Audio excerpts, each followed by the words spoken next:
శ్రీమతి దారా గిరిజ. ఓం శ్రీ సాయిరామ్. ఓంకార బీజ రూపాయ సర్వేశాయ జగత్పతే ప్రథమాయ నమస్తుభ్యం శ్రీ సత్యసాయి గణాధిప వసుదేవ సుతం దేవం కౌసచాణూరమర్ధనం దేవకీ పరమానందం కృష్ణౌ వందే జగద్గురుం శ్రీకృష్ణౌ వందే జగద్గురుం. పరిపూర్ణావతారి, ప్రేమావతారి, ప్రేమమూర్తి అయిన భగవాన్ శ్రీ సత్యసాయి బాబా వారి పాద పద్మములకు ప్రణమిల్లుతూ అహం సత్యబోధక దివ్య జ్ఞాన యజ్ఞ వ్యవస్థాపకులైన లక్ష్మీనారాయణ మామయ్య గారికి, వారి సతీమణి వరలక్ష్మి అత్తయ్య గారికి, అహం సత్యబోధక సాధకులైన సాయి కుటుంబ సభ్యులందరికీ హృదయపూర్వక ప్రేమపూర్వక ప్రణామములు తెలుపుకుంటూ అందరికీ సాయిరాం. నిన్నటి రోజున ఉత్తాన ఏకాదశి, ప్రబోధిని ఏకాదశి, అలాంటి పుణ్యప్రదమైన కార్తీక మాసమున ఏకాదశి తిథిన మనందరము శ్రీమద్ భగవద్గీత గానామృతాన్ని చక్కగా భక్తి శ్రద్ధలతో నిర్వహించుకున్నందుకు స్వామికి మనస్ఫూర్తిగా ప్రణామాలు సమర్పిస్తూ అవకాశాన్ని ఇచ్చిన లక్ష్మీనారాయణ మామయ్య గారికి కూడా హృదయపూర్వక ప్రణామాలు తెలుపుకుంటున్నాను. సాయిరా, చాలా తృప్తిగా చేసుకున్నాము. అందరూ నాకు మెసేజెస్ పెడుతుంటే చాలా చాలా ఆనందం అనిపించింది. ఇలాంటి కార్యక్రమం ఎప్పుడు ఇలానే జరగాలని స్వామిని ప్రార్థిస్తున్నాను. ఈ రోజు ప్రాశస్యము ఏమిటి అంటే క్షీరాబ్ది ద్వాదశి. మనమందరము దాత్రి తులసి లక్ష్మీనారాయణ అభ్యా నమః అని చక్కగా పూజ చేసుకుంటాము. మామయ్య గారు మన అదృష్టం కోసం క్షీరాబ్ది ద్వాదశి వ్రతాన్ని మొత్తాన్ని PDF పెట్టారు. ఎవరైనా ఒకప్పుడు తెలకపోయినా ఇప్పుడు తెలుసుకొని చక్కగా పూజ చేసుకుంటాం. సాయంత్రం పూట అందరం దీపాలు వెలిగించుకుంటాము. దాని వివరణ చాలా చక్కగా ఇచ్చారు. అలానే ఇంకొకటి అంబరీషోపాఖ్యానం చదువుకుంటాం. కార్తీక పురాణంలో ద్వాదశి ప్రశంస చక్కగా చెప్పారు ఈ రోజు. అలానే మనం అందరం అంబరీషోపాఖ్యానాన్ని చదువుకున్నా విన్నా కూడా చాలా మంచిది. అలాంటి అనుగ్రహాన్ని ప్రసాదించిన స్వామికి, అవకాశాన్ని ఇచ్చిన లక్ష్మీనారాయణ మామయ్య గారికి హృదయపూర్వక ప్రేమపూర్వక ప్రణామములు. సాయిరామ్. అహం సత్యబోధక సత్యసాయి దివ్య జ్ఞాన యజ్ఞంలో భాగంగా సత్యం శివం సుందరం ద్వితీయ భాగంలో మనం కొనసాగుతున్నాం.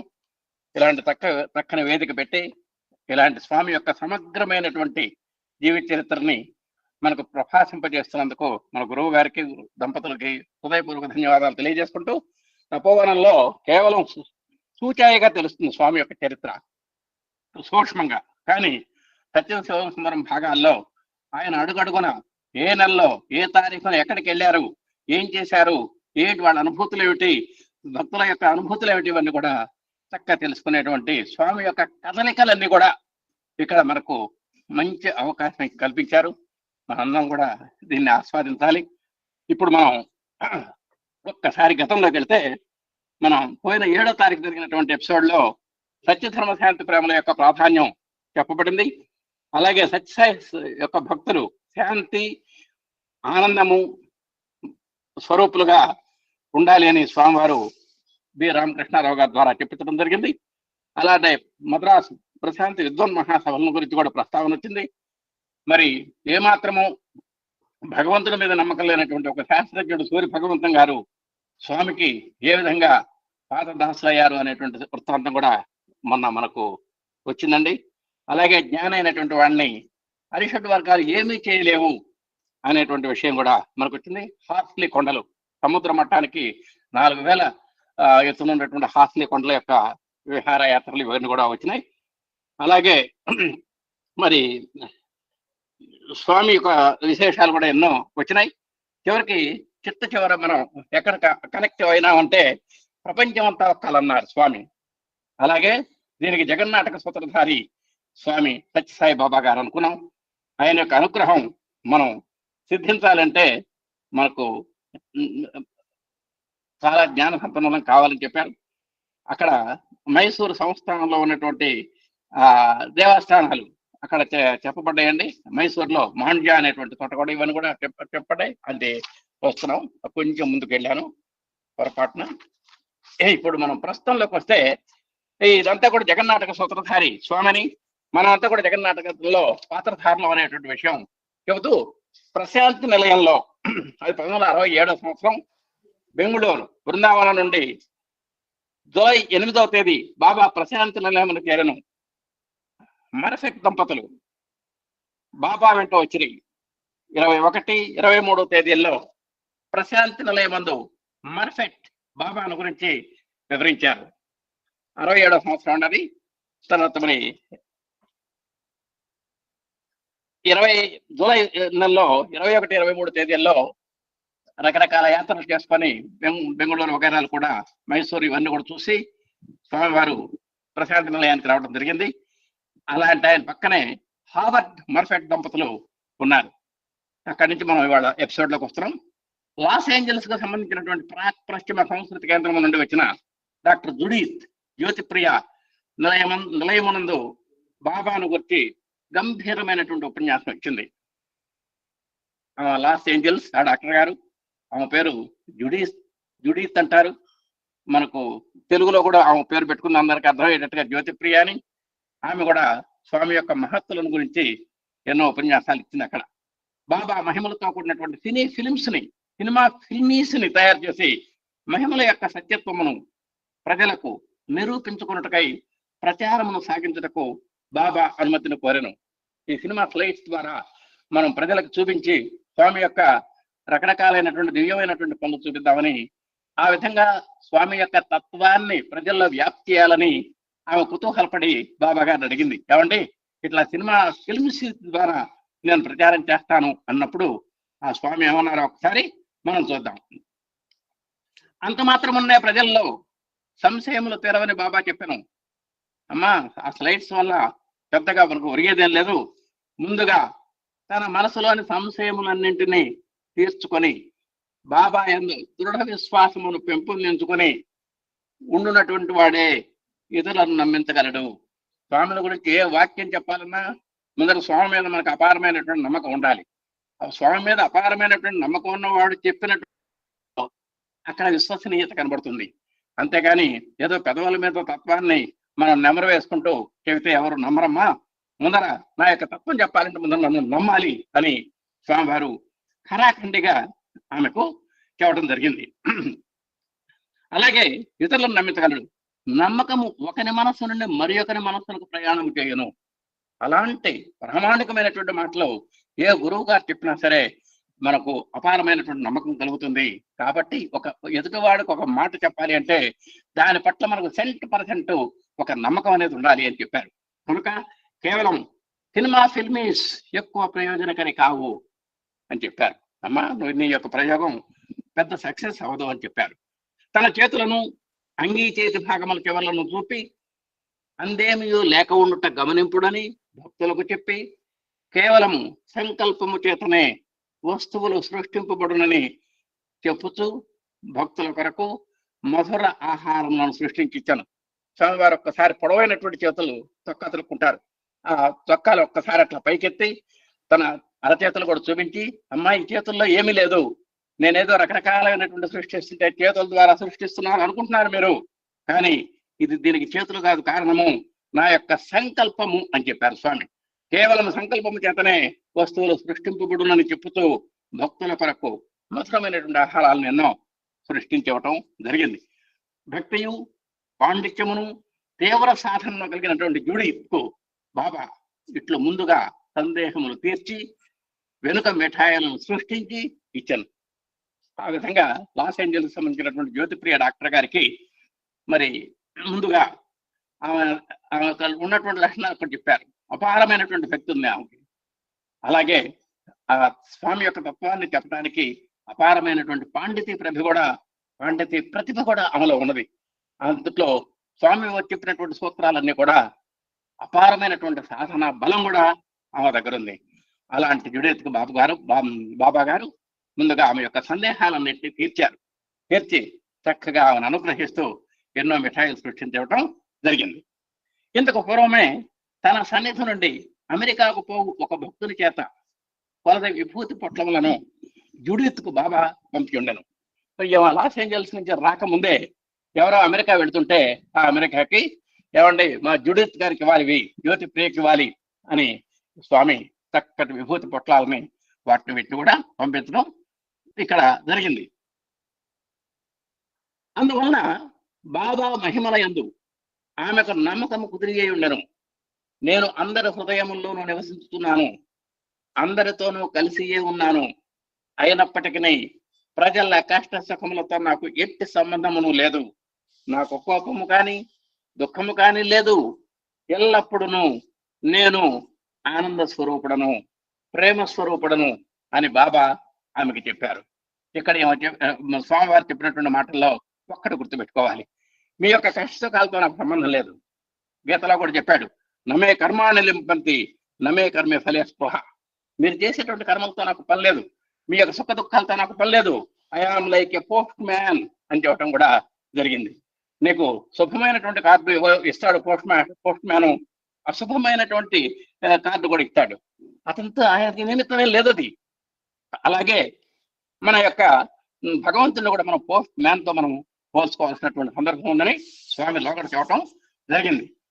ఆయన ఎలాంటి స్వరూపుడో చెబుతున్నారు, నేను ఎప్పుడు ఆనంద స్వరూపుణ్ణి, 24 గంటలు నేను ఆనందంతో ఉంటాను, 24 గంటలు నేను ప్రేమతో తొలికిట్లాడుతూ ఉంటాను అని చెప్పి ఆమెకు తన యొక్క తత్వాన్ని చక్కగా చెప్పారు. పాశ్చాత్య భావములతో విసుగు చెందినటువంటి పాశ్చాత్య యువకులు తమ గురువు గారైన మహేష్ యోగిని ఆమరణాంతము సేవించమును దీక్షతో ఉండిరి. అట్టి తన శిష్యకోటిని ఆశీర్వదించుడని సుప్రసిద్ధుడైన మహర్షి మహేష్ యోగి బాబాను కోరెను. ఋషికేశ్లో శ్రీ శంకరాచార్య నగరమునందు ఈ పాశ్చాత్య యువకులు మహర్షికి శిష్యులై భవిష్యత్ యువకులకు మార్గదర్శకులై ఉండవల్లను ఉద్దేశంతో సాధనలు చేస్తున్నారు. అక్కడ పాశ్చాత్య యువకుల యొక్క ప్రవృత్తి చెప్పారు.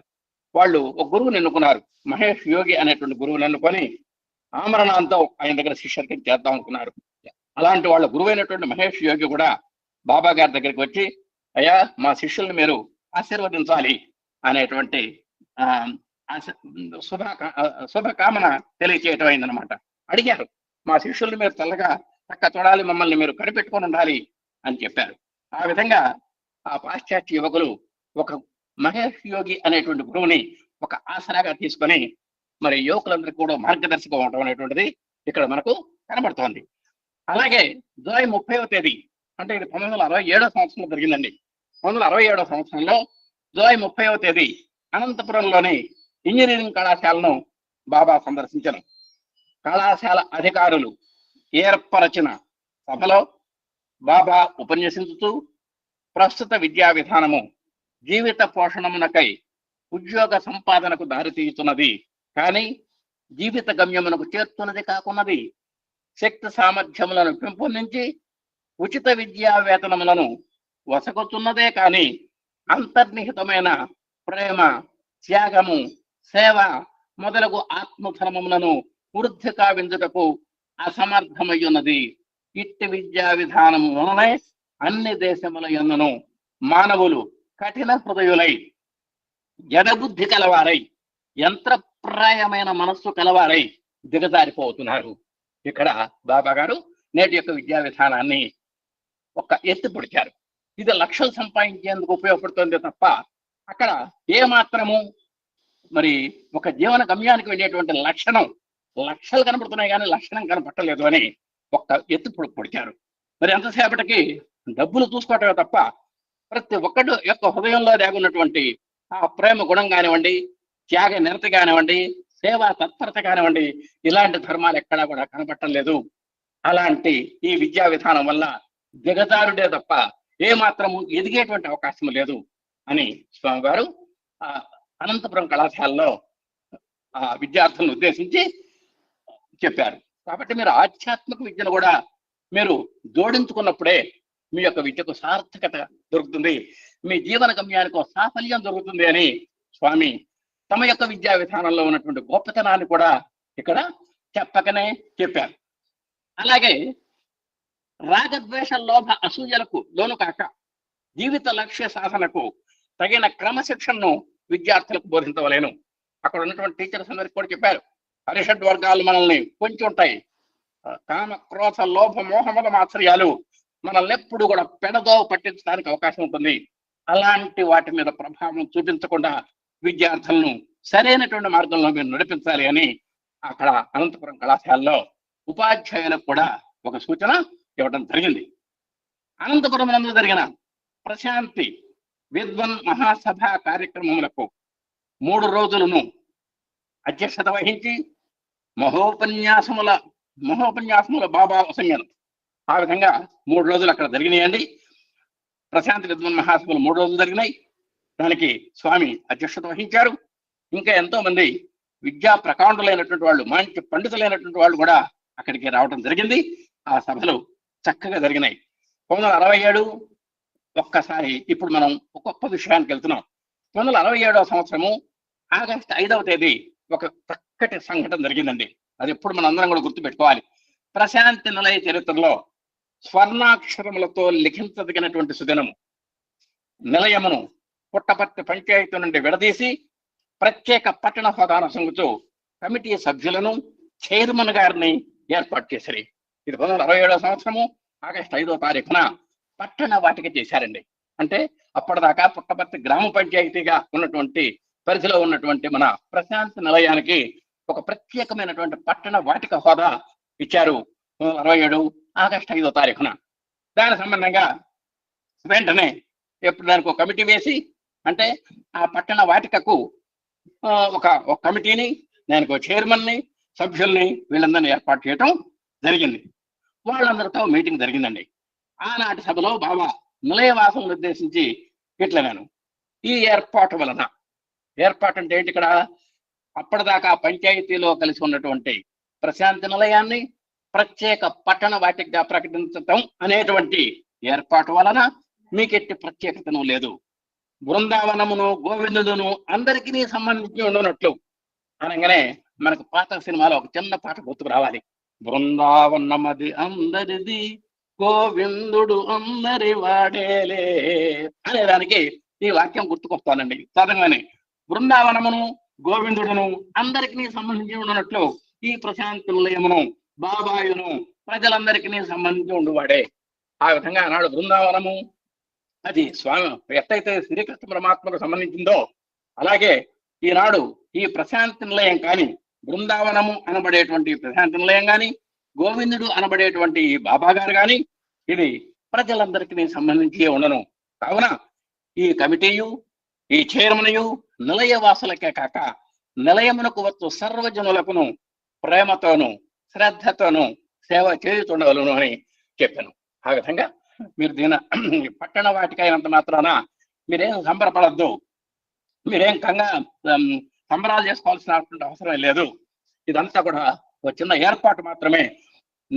ఆ ప్రశాంతి నిలయము ఒక బృందావనం లాంటిది, నేను కూడా గోవిందుడు లాంటి వాడిని, నేను అందరికీ సంబంధించినటువంటి ఈ రెండు కూడా అందరికీ సంబంధించినవే అనేటువంటి స్వామి ప్రజల యొక్క హృదయాల్లో నాటేలాగా చెప్పారు. ముఖ్యంగా కమిటీ సమావేశంలో అందరూ మీరు ప్రేమతో సేవ చేయాలి, శ్రద్ధ చేస్తే సేవ చేయాలి అని నొక్కి చెప్పారు.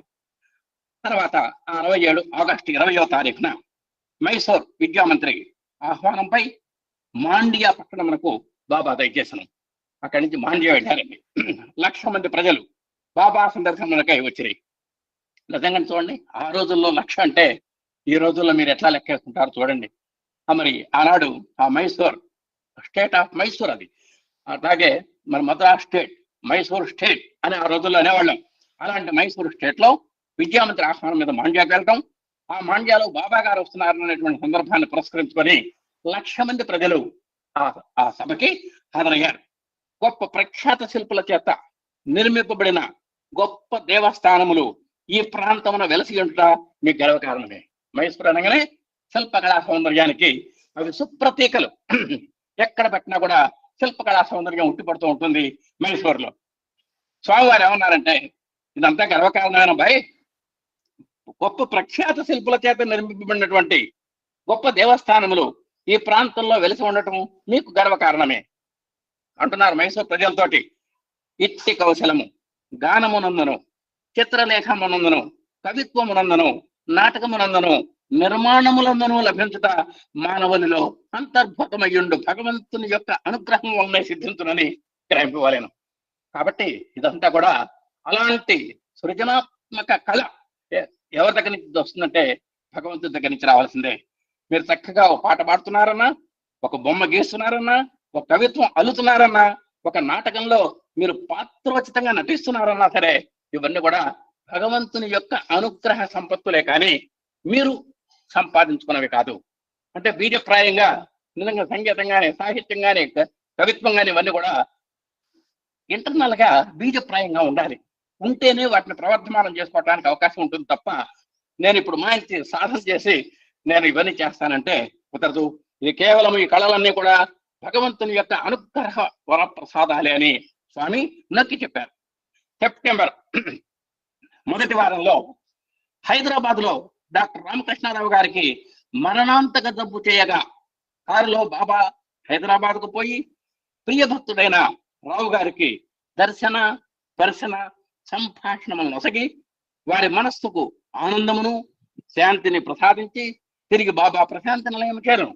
ఇంతలో ఒక చిన్న వార్త వచ్చింది హైదరాబాద్ నుంచి.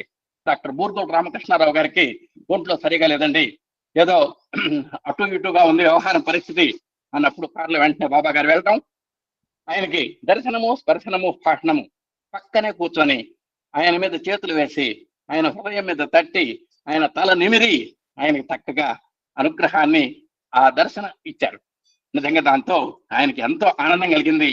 మరి ఆ విధంగా రామకృష్ణారావు గారికి అలాంటి చివరి మూమెంట్ లో కూడా ఆయన కన్నీళ్లు ధారగా కారినాయి. స్వామివారి యొక్క ఆ స్పర్శకు వారి మనసుకు ఆనందమును శాంతిని ప్రసాదించి తిరిగి బాబా ప్రశాంతి నిలయమునకు చేరను. రేపు బూర్గోల్ రామకృష్ణారావు గారు పాల్గొన్నటువంటి కడపటి సమావేశము ప్రశాంతి నిలయమునకు పట్టణ ప్రతిపత్తిన సంగబడినటువంటి సుదినమే. చివరిసారిగా బూర్గోల్ రామకృష్ణారావు గారు ప్రశాంతి నిలయానికి ఎప్పుడు వచ్చారో ఒక్కసారి మనకు గుర్తు చేస్తున్నారు.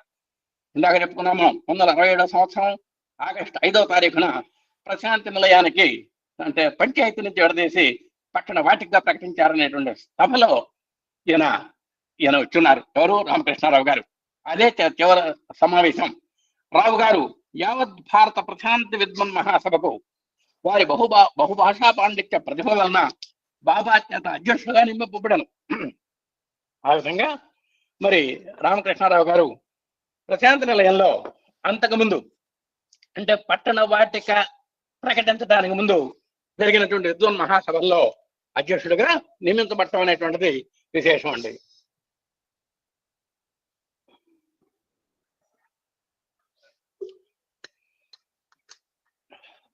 బూర్గోల్ రామకృష్ణారావు గారి గురించి ఆయన ఎట్లాంటి వారు ఒకసారి చెబుతున్నారు. కేరళ గవర్నర్ గా ఉండు సమయమున వారికి బాబా సందర్శనం లభించను. మరి రాజ్భవన్ లో ఉంటారు ఆయన. కేరళ త్రివేంద్రం రాజధాని, అక్కడ రాజ్భవన్ ఉంటుంది. అలాంటి రాజ్భవన్ లో కూడా ఉన్నప్పుడు కూడా వీరికి బాబా సందర్శనం దొరికింది. అలాగే ఉత్తరప్రదేశ్ గవర్నర్ గా రాజధాని లక్నో నివాసం రాజ్భవన్ అయితే బూర్గోల్ రామకృష్ణారావు గారిది. అలాంటి సందర్భంలో కూడా స్వామి యొక్క దర్శనం దొరికింది.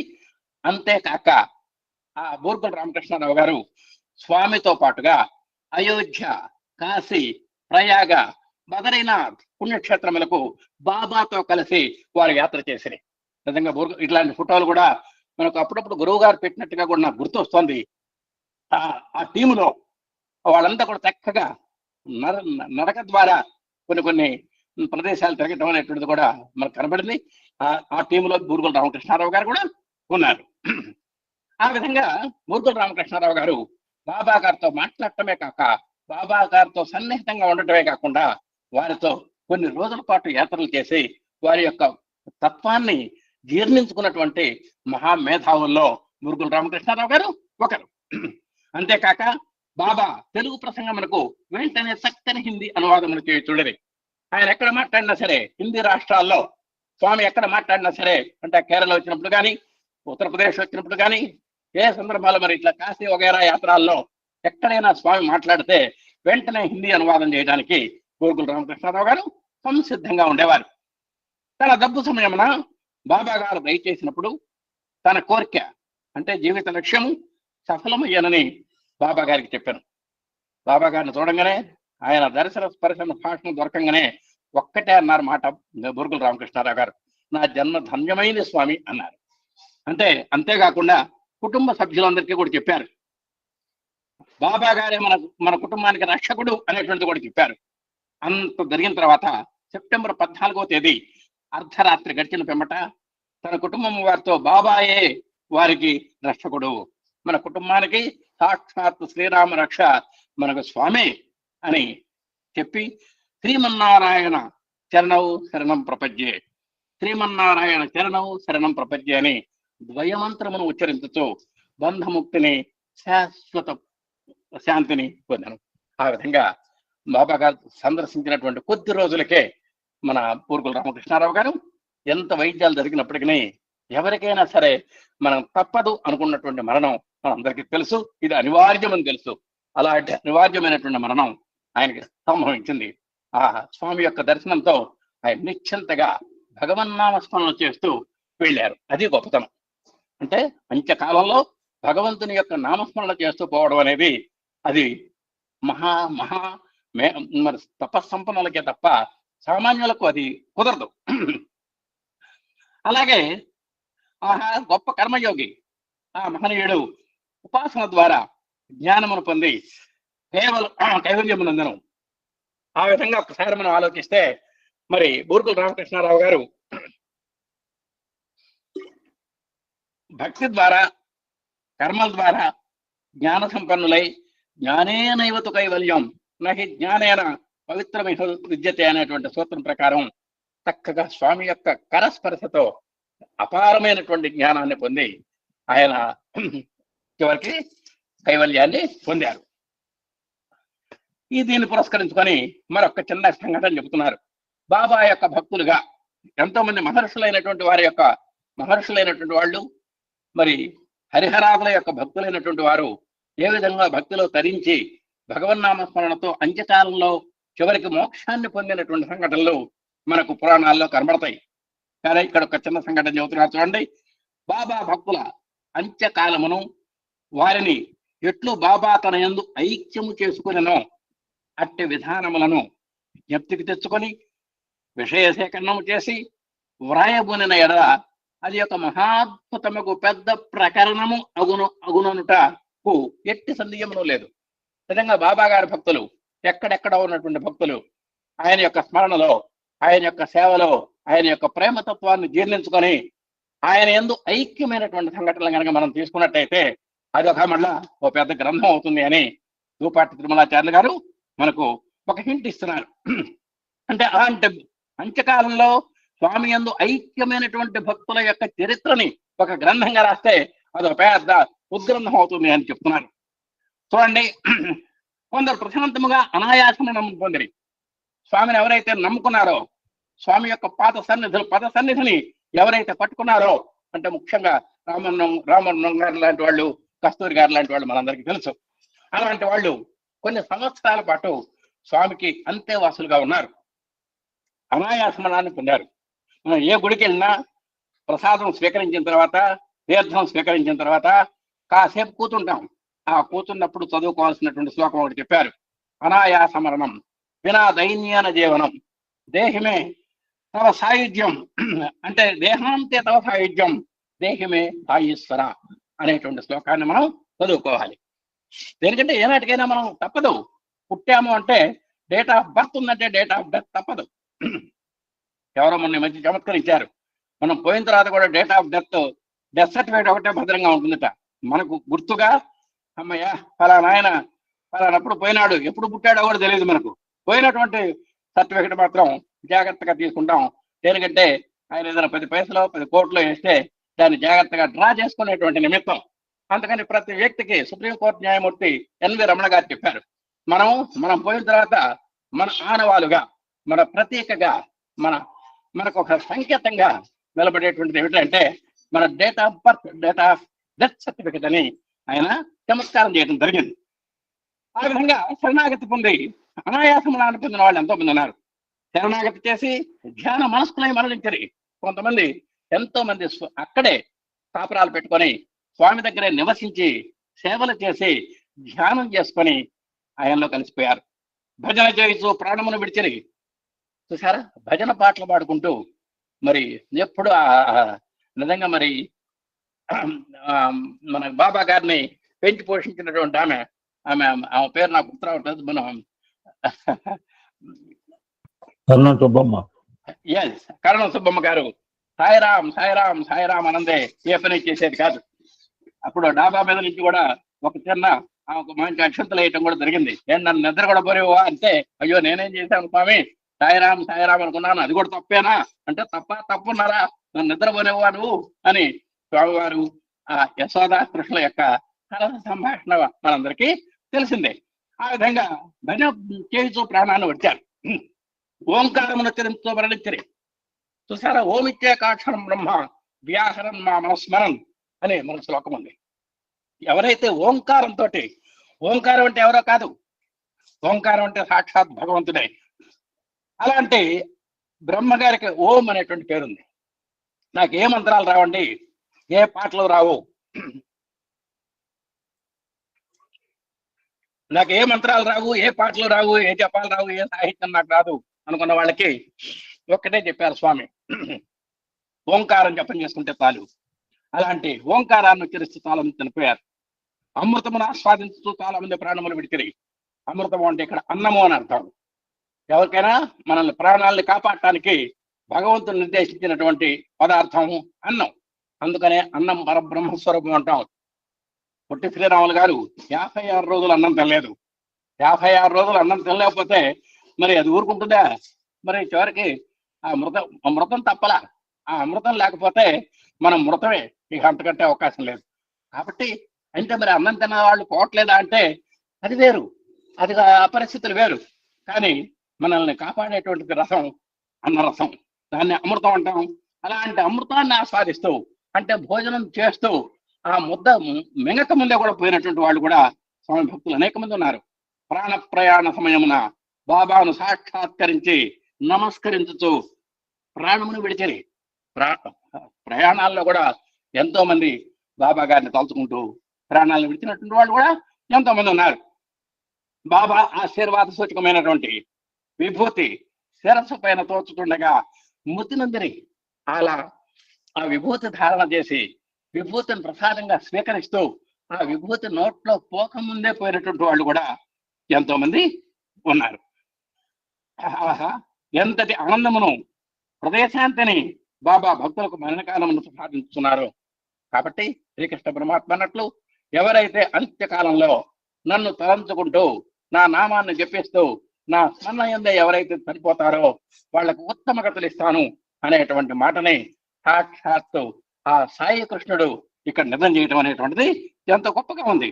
ఇండియాలో పూర్వకాలమున గొప్ప అణిమాది అష్టసిద్ధులను పొందినటువంటి మహాత్మాను గొప్ప మతాచార్యులు ఉండిరని నేను చదివి ఉంటేనే.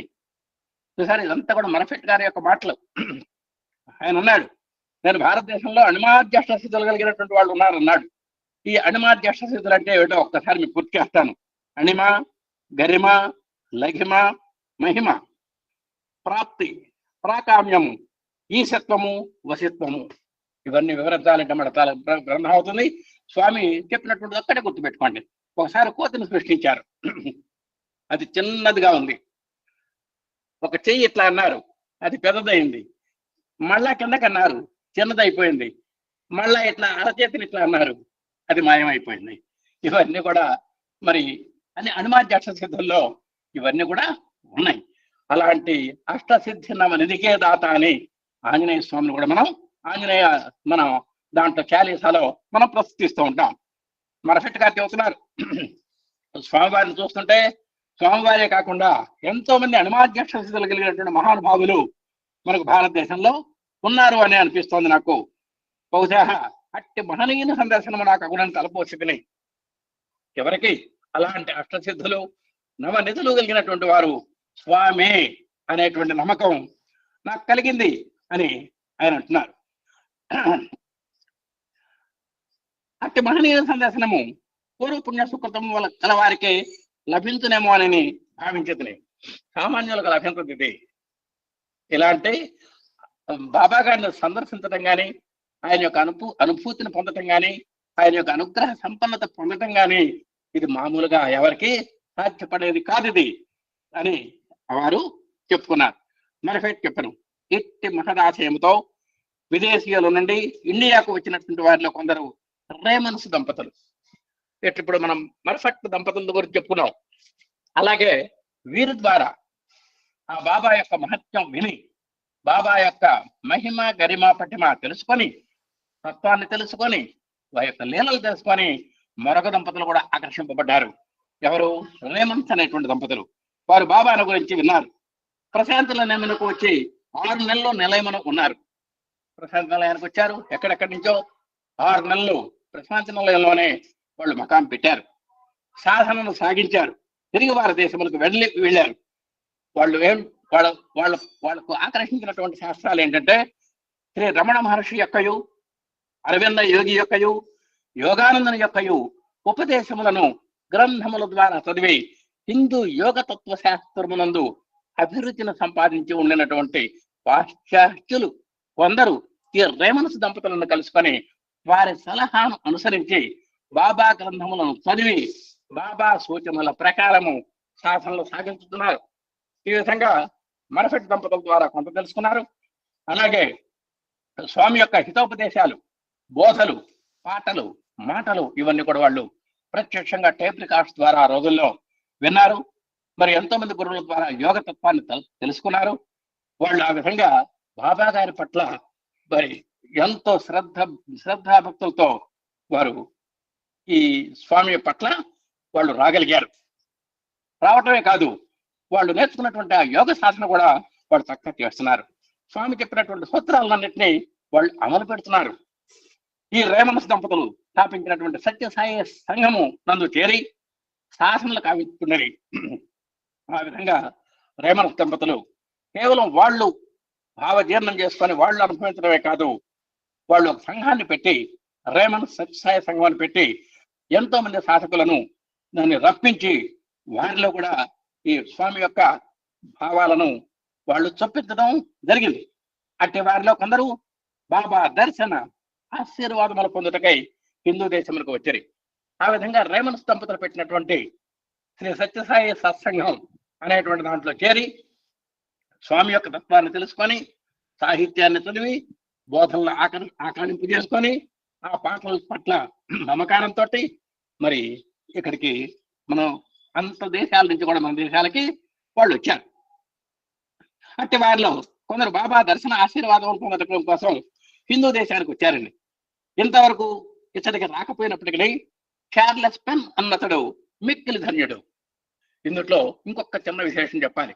వీళ్ళందరూ మర్ఫెట్ దంపతులు కానీ, రేమన్స్ దంపతులు కానివ్వండి, రేమన్స్ దంపతులు చేసినటువంటి సత్సంగంలో చేరినటువంటి కొంతమంది భక్తులు కానివ్వండి, బాబా గారి యొక్క దర్శన స్పర్శన భాషణాలని పొందినటువంటి అనుభూతి ఉన్నది.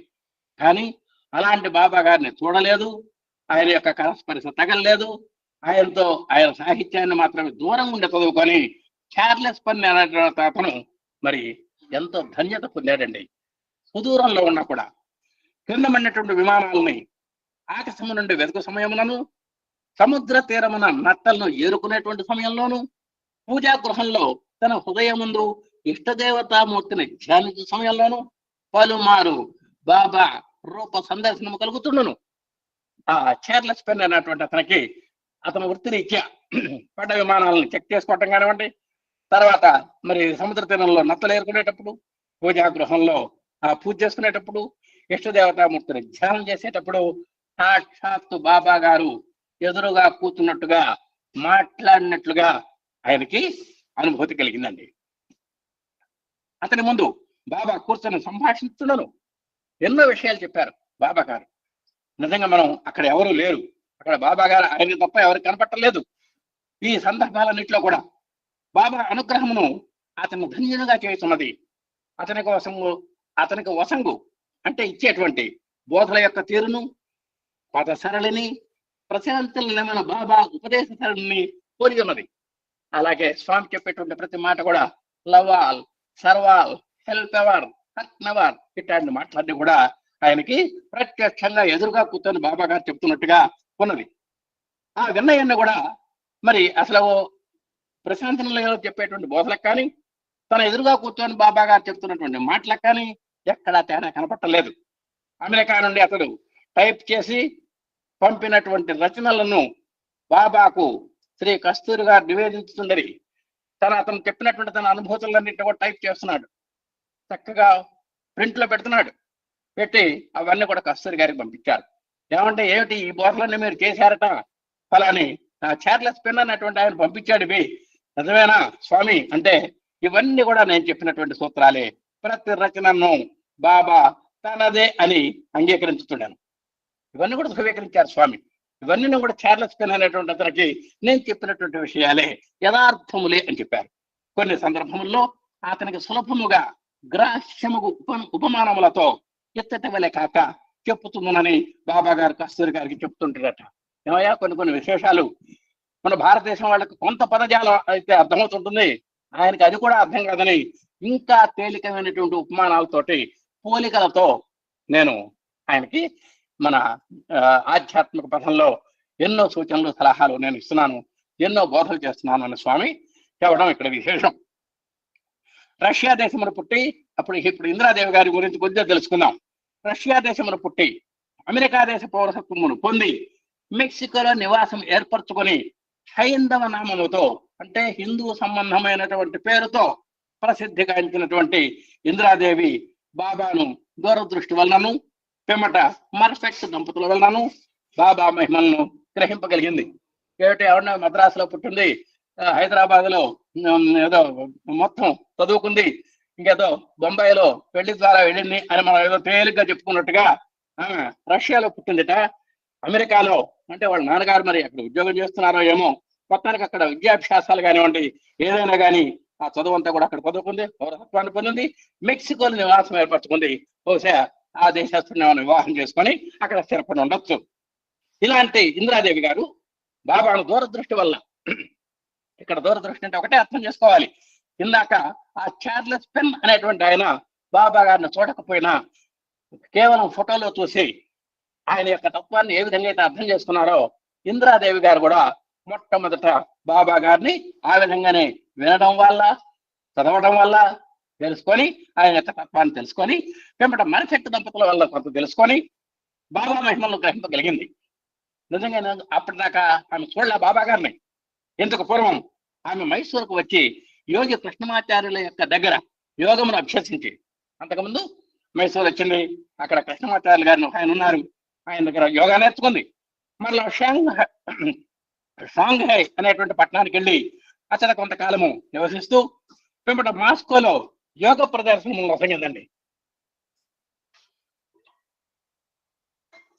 మళ్ళీ మాస్కోలో వెళ్ళి తను నేర్చుకున్నటువంటి యోగాలన్నింటినీ కూడా అక్కడ శిక్షణ తరగతులు పెట్టి ప్రదర్శనలు ఇచ్చింది. ఆ పిమ్మట మెక్సికోలోని టెకిట్ అనేటువంటి పట్టణంలో యోగాశ్రమం నెలకొల్పింది. టాక్సాస్ కు సంబంధించినటువంటి డల్లాస్ లో అమెరికా దేశ ప్రెసిడెంట్ గారు అయినటువంటి కెనడీని దర్శించేది తాను శాసనాన్ని గురించి వివరించి అట్టే ప్రాణాయామాది యోగ శాసనాల ద్వారా అధ్యక్ష పదవీ కార్యకలాపములను ఎక్కువ శ్రమ లేక నిర్వహించటకు తగిన దేహ దార్ఢ్యము కలుగునని ప్రెసిడెంట్ కు చెప్పదలిచి ఉండగా హఠాత్తుగా తుపాకి గుండె దెబ్బకు గురి అయి కెనడీ మరణించారు. ఆ విధంగా పరంపరలో టెక్సాస్ లో కొంతకాలము డల్లాస్ వెళ్ళి అమెరికా ప్రెసిడెంట్ గారితో కూడా ఈమెకి అపాయింట్మెంట్ దొరికింది.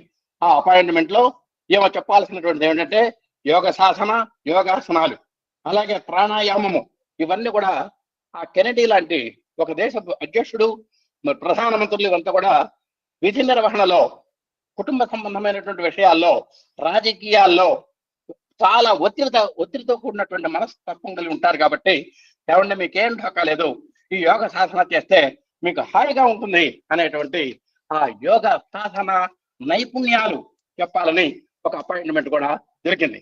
అయితే ఏమో వెళ్ళేటువంటి సమయానికి ముందే ఆయన హఠాత్తుగా మరి తుపాకీ చేత పేల్చబట్టం, కెనడీ గారు మరణించడం జరిగింది.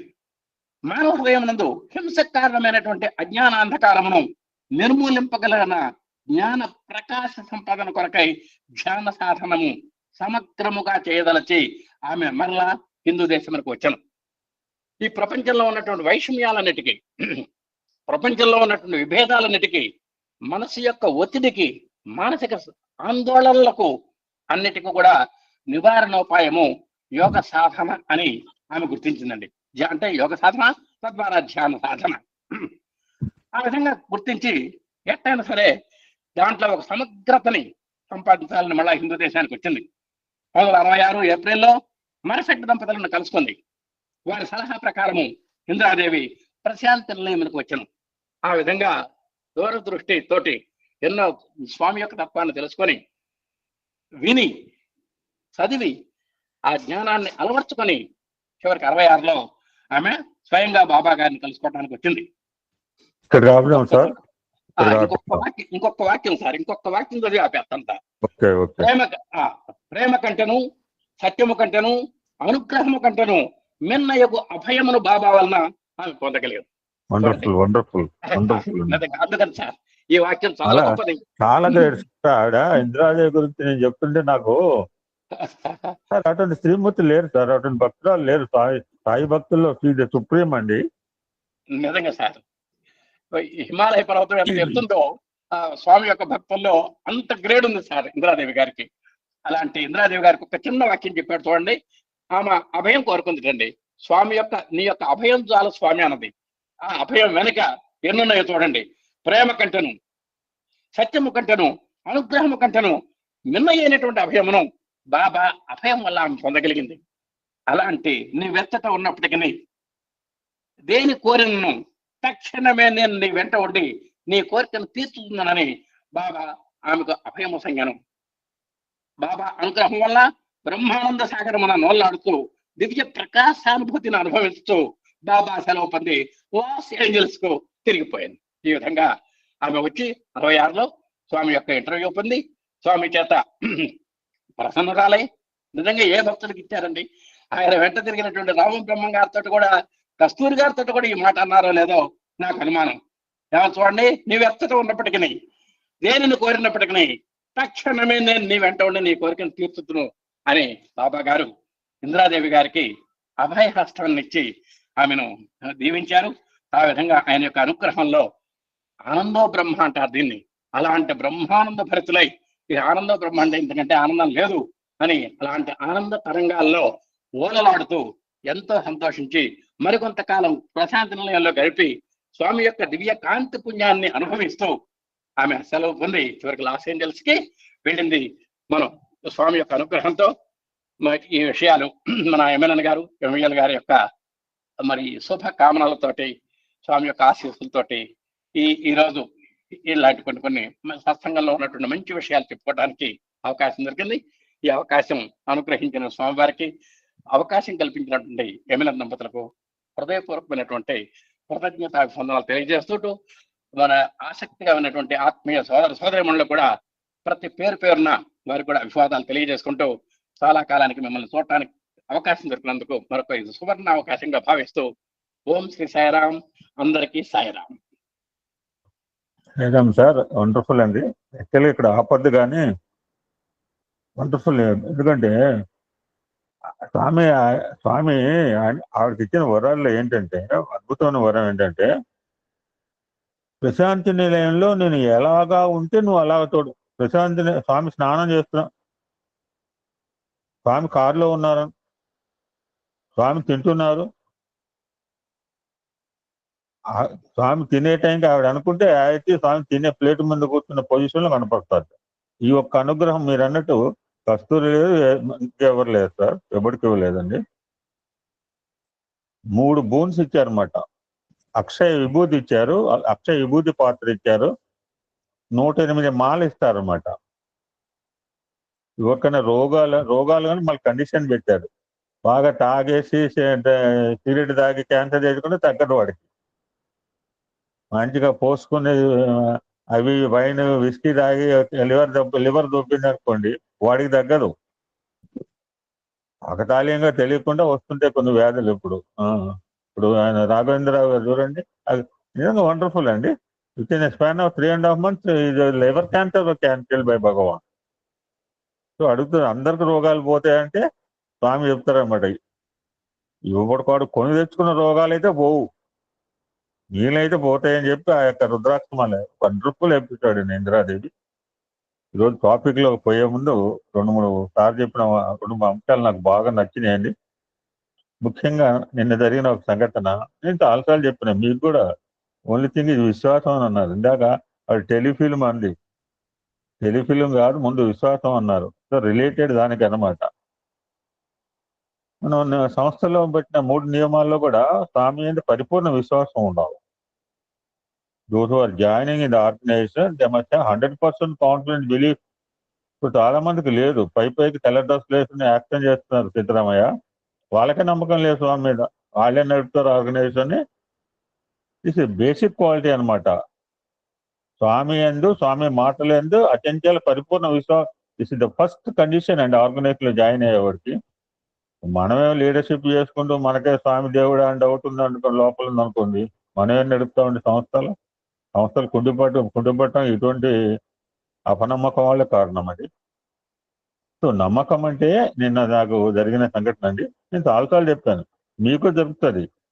నువ్వు ఇవ్వు, నేను ఇస్తా. నేను ఎక్కడే కూర్చున్నానండి. అయితే ఇప్పుడు ఎక్కడ కూర్చున్నానో అక్కడ మా మేడం వచ్చింది, నేను బయటకు వెళ్తాను డబ్బులు ఇవ్వమని చెప్పి. రేపు 19 మహిళా డే అని చెప్పి 4,000 తీసిచ్చి శారీస్ కొనుక్కురామని చెప్పిన. ఎట్లా ఉందో కుండపోతూ వాతావరణం పోయిందండి. ఎవడు కూడా ఆ టైంలో మరి ఎందుకు పోతుందో నాకు అర్థం కాదు. గడి వాన వచ్చే టైంకి నేను బజార్ పోయి చీరలు కొనుక్కొస్తా అని చెప్పింది. 4,000 ఇచ్చినా ఇప్పుడే అయితే ఏ సీట్లో కూర్చున్నా అక్కడే. పావు గంటలో కొనుక్కొచ్చేసిందండి. మళ్ళీ 1,000 రూపాయలు నాకు రిటర్న్ చేసింది. వెరీ హ్యాపీ అనుకున్నా. భారతీయ గుంటూరు నువ్వు కూడా ఉన్నావు ఇందులో. ఈ సాయంత్రం నేను అరౌండ్ 5:30, 5:45కి నేను 3,000 ఇచ్చానండి. తెల్లారిపాటికి నాకు మళ్ళీ 3,000 రూపాయలు నాకు ఖజానాలో ఇచ్చారు. చూపిస్తారు అకౌంట్ కాబట్టి ఎవరికన్నా. అందులో భారతీయ గుంటూరు కూడా ఉందండి. ఇది సెండ్ 1,000 అండ్ చారీగా 1,000 రూపాయలు పంపించారు. అండ్ తెల్లారేలోగా 2,000 నేను సాయంత్రం చెప్పిన, చూసా లక్ష్మి 2,000 వచ్చినాయనకి తెల్లారలేదోకి వరద రాత్రికి 11 గంటలకు 1,000 రూపాయలు ఇచ్చింది. మంచి కార్యక్రమానికి ఎప్పుడు లేట్ సీతారామయ్య ఒక్కటే గుర్తుపెట్టుకోవాలా. ఆయన చెప్పింది నేను చెప్పేది నువ్వు ఇవ్వు నేను ఇస్తా, అంతేకాని నువ్వు ఇస్తే నేను ఇస్తా అంటే ఇవ్వడు. నో ఫస్ట్ నువ్వు ఇవ్వు నేను ఇస్తా. ఎందుకంటే ఏం ఎగ్జాంపుల్ కావాలి గురు. ఈ సీట్ లో కూర్చుని 4,000 ఇస్తే 1,000 రూపాయలు రిటర్న్ చేసింది. 3,000 తెల్లారేలోగా మళ్ళీ వీడికి 3,000 ఖర్చు పెడుతున్నాడు అని చెప్పి 3,000కి 3,000 బ్యాలెన్స్ చేశారండి. మీరు మంచి కార్యక్రమం చేయాలనుకుని ఎమ్మటే చేసేయాలంటే లేట్ అనేది మళ్ళీ 3,000 నాకు నింపాడు అప్పుడే ఖజానాలో తెల్లారిపాటికే. 10 శారీలు కొనుక్కొచ్చింది రేపు మహిళా డేకి ఇద్దామని చెప్పి. 3,000 నాకు మళ్ళీ క్రియేట్ అయిపోయింది తెల్లారిపాటికి. ఎందుకంటే ఏం చెప్పనండి, ఒక్కటే సిద్ధాంతం అండి, నువ్వు ఇవ్వు నేను ఇస్తాను నమ్మకం. మనకేంటంటే ఈ మాట అన్నాడు, ఎంతమందికి ఇస్తాడు? సీతారామకి ఇస్తాడా, దారాగిరికి ఇస్తాడా, భారతీయ గుంటూరు ఇస్తాడా, జీవన్ రత్నం ఇస్తాడా, విఠల్ బాబు ఎవరికైనా ఇస్తాడు, ఎంతమందికైనా ఇస్తాడు. అందుకనే యోగ నిద్రలో కూర్చున్నాడు 4 నెలలు. వీళ్ళందరికీ అన్ని ఇవ్వడానికి 4 నెలలు యోగ నిద్రలో కూర్చున్నాడు అండి. నేను పొద్దున్న లేచింది ఆయన. గుర్తుపెట్టుకోండి, మనం ఇస్తే ఆయన ఖచ్చితంగా ఇస్తాడు. దిస్ ఇస్ ఎగ్జాంపుల్ అండి. రెండవ మాట, ఆల్రెడీ ఓంకారం చేసుకుంటూ దేహాన్ని విడిచిన వాళ్ళంటే మా నాన్నగారు చెప్తుంటారండి. లక్ష్మీనారాయణ చివరి కాలంలో ఓంకారం అనాలంటే అప్పటికప్పుడు గుర్తురాదురా, ఓం ఓం ఓం ఓం సీతారామ సీతారామ సీతారామ సీతారామ సీతారామ దారాగిరిజ అంటే ఎక్కడ వరకు దారాగిరిజ సుంకర సరస్వతి జపం చేస్తుంది. మీ పేర్లు మర్చిపోయిన అంతే. అక్కడ కనిపి ఈవిడ ఎవడానండి, ఏఎస్పీకి వచ్చిందండి, చాలా బాగా మాట్లాడుతుందండి, మహిళ ఇవన్నీ చెప్తే నీ పేరు గుర్తురాదు నాకు. అన్లెస్ శంకర్ సరస్వతి, విఠల్ భగవాన్ నామస్మరణ చేయకపోతే. ఆ విధంగానే పాదసారి don't allow anybody after 11 every day. Our temple will be close by 11 o'clock. గుర్తుపెట్టుకో, వచ్చిన వాళ్ళే వస్తారు టైంకి. అట్లానే మా నాన్నగారు చెప్తుంటారండి, లక్ష్మీనారాయణ ఓంకారం చివరిలో గుర్తుకు రాదురా.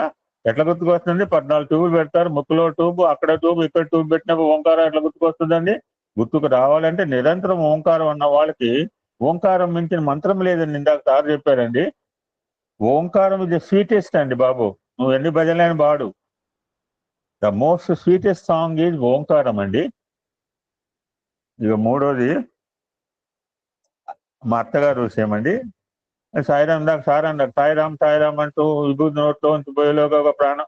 చాలా దుస్తవంతులండి. అలాగనే పోవాలి, మనందరూ కోరుకోవాలి. తప్పే ఉంది, కోరుకోవడంలో తప్పే ఉంది. లో ఏమి క్రైమ్ అంటారు. నేను బడ్డీ కొట్టు పెట్టుకోవాలి, సిగరెట్లు అమ్ముకోవాలి. నేను సిగరెట్లు అమ్ముకోవద్దు, బడ్డీ కొట్టు పెట్టుకో, పేపర్ వేసుకోవద్దు అని చెప్పట్లా.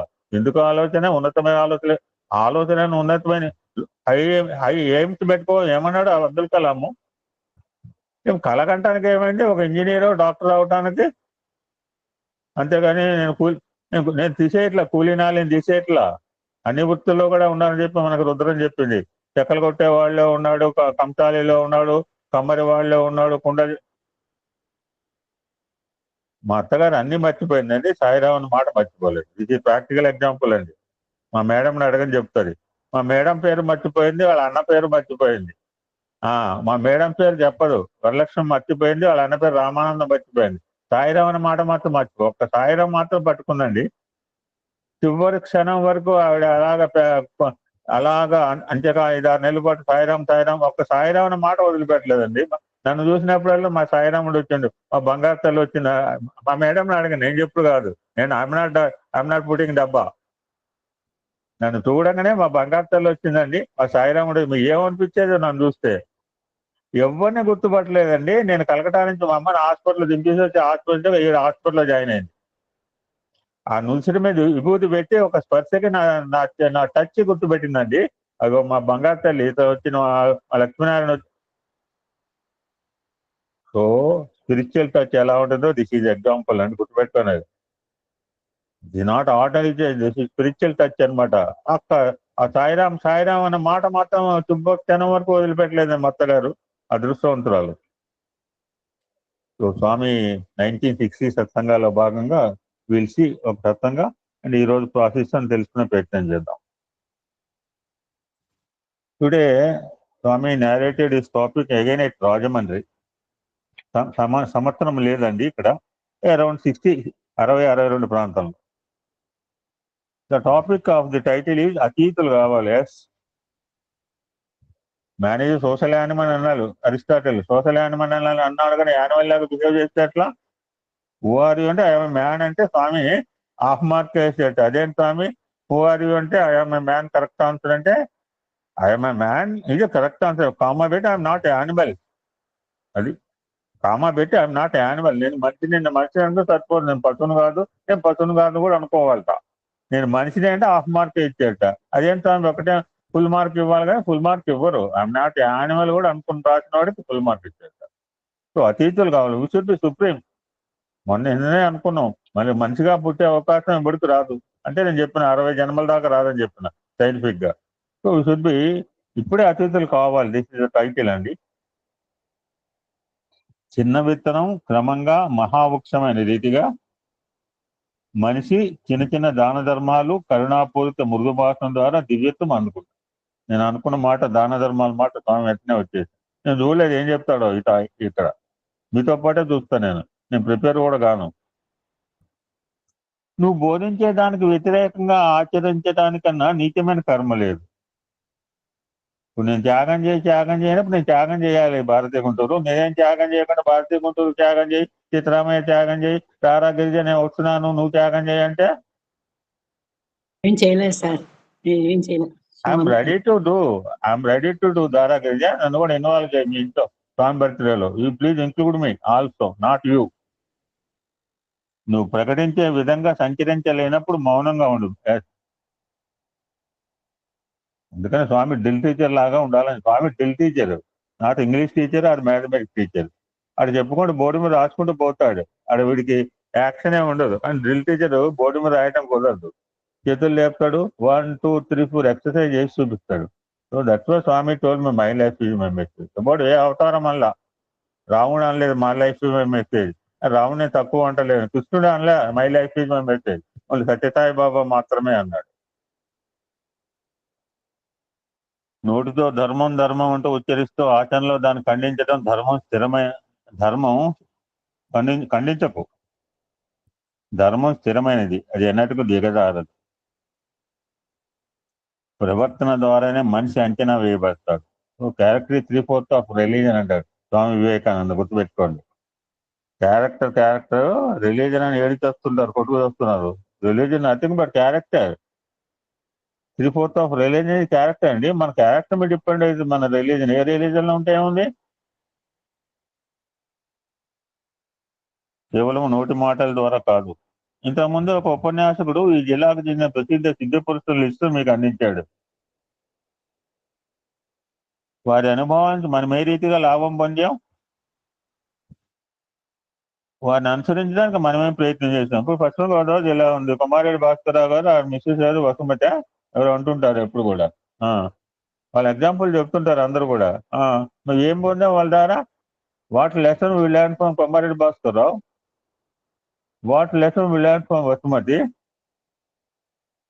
స్వామి అడుగుతున్నారు. వారిని అనుసరించడానికి మనం ఏం ప్రయత్నం చేశాం అని మీరు క్వశ్చన్ ప్రశ్నించుకోవాలి. ఆ లిస్టును వింటున్నప్పుడు ఈ రకమైన సంప్రదాయం అందుకోవడానికి అర్హత లేనందుకు మీరు సిగ్గుపడాల. వాళ్ళ దగ్గర నుంచి నేనే నేర్చుకున్నది. అంజనేయ గారు ఉన్నారు, ఈ సెయింటిన్ సూట్. ఇప్పుడు నేను శాస్త్రి గారు అన్నారు, ఎవరు ఇచ్చారు ఆ బిరుదు, ఎవరు ఇవ్వమని చెప్పారు, ఎవరు ఇవ్వమన్నారు ఆయనకి బిరుదు. ఇప్పుడు అంజనేయ గారు ఉన్నారు, వైట్ డ్రెస్ లో ఉంటాడు, ఆయన కాషాయ బట్టలు వేస్తున్న సాధువు కంటే గొప్పోడు అంటే. కాషాయ బట్టలు వేసుకోగలరు, దండం పట్టుకోగలరు అంజనేయ గారు. మీరందరూ చూసిన వాళ్ళే అంజనేయ గారిని, మన రాష్ట్ర అధ్యక్షులుగా చేశారు. ఇది కాల్డ్ సెయింటిన్ సూట్. కాషాయ బట్టలు వేలా, పట్టుబట్టల కల్లా ఎర్ర తొక్కలు పట్టు తొక్కలు అంగీలు వేసుకోవట్లే ఆయన. ఇది white man, white and white. They kill us for their sport.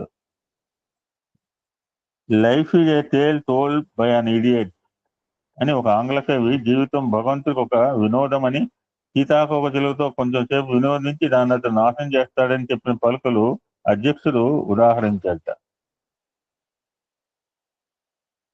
పాశ్చాత్య దేశపు కవుల దృష్టిలో విధి గుడ్డిది, క్రూరమైందని, విజ్ఞాన శాస్త్రం అంటే అభివృద్ధి చెందుతున్నా వారు మానవ పురోగమనంలో నిరాశ చెందుతున్నారని కూడా ఆయన చెప్పాడు. ఇలా చెప్తే మనకేమేమి అర్థమవుతుందని ఎవడైనా ఇటువంటి మాటలు మాట్లాడితే. సో అందుకని వాళ్ళు they believe in science, believe in spirituality. దీన్ని బట్టి వారికి సరైన అవగాహన లేదని, లోతైన అనుభవం లేదని తెడతెల్లం అవుతుంది అంటున్నారు Swami. Somebody spoke like that. Take an example of వాడెవడో ఆ కవి ఈ కవి చెప్పిన మాటలు చెప్పాట. ఈ దేశపు సానుభూతుల అనుభూతి, ఈ దేశపు సాధువుల అనుభూతి భిన్నమైనది. నామరూపాలతో కూడిన దేహం కేవలము ఒక తాత్కాలిక నివాస స్థలం అని వారు తెలుసు. యాక్చువల్గా సార్ చెప్తే బాగుండేది ఆ టాపిక్. ఇంకా కాస్త కిందకు వస్తే మీరు చెప్తే బాగుండేది కోటేశ్వరరావు గారు. సస్య మధ్య వహ్నిజిక నీళ్ళతో మధ్యస్థ విద్యుల్లేఖన భాస్వరః. ఆ జ్యోతి ఆవిడ ఒకటే అడిగింది, ఓ స్వామి ఏమి కావాలి నీకు, మనులు కావాలా, మానీయాలు కావాలా, బంగళాలు కావాలా, పదవులు కావాలా, హోదాలు కావాలని స్వామి లిస్ట్ చెప్తే, నాకేమొద్దు స్వామి, నా హృదయంలో ఇంత జ్ఞాన జ్యోతి వెలిగించమని అడిగింది ఆ యొక్క ఇందిరాదేవి. కాస్త 4 లైన్లు పోతే వచ్చే మాట అది. ఆత్మకోటి సూర్య సమప్రభమనియు జ్యోతిషా జ్యోతి. ఏం అడగల, మనువులు అడిగితే ఇస్తాన్నాడు, పదవులు అడిగితే ఇస్తాన్నాడు, డాక్టర్ కాకపోయినా డాక్టరేట్ చేస్తా అన్నాడు. ఏం అడగల ఆవిడ. లైట్ మే ల్యాంప్, నా హృదయంలో జ్ఞాన జ్యోతిని వెలిగించు Baba. That is the first desire she asked in the year 1966.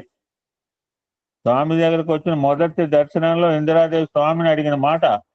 Just తపోవనంలో dialogue recollect చేసుకోండి.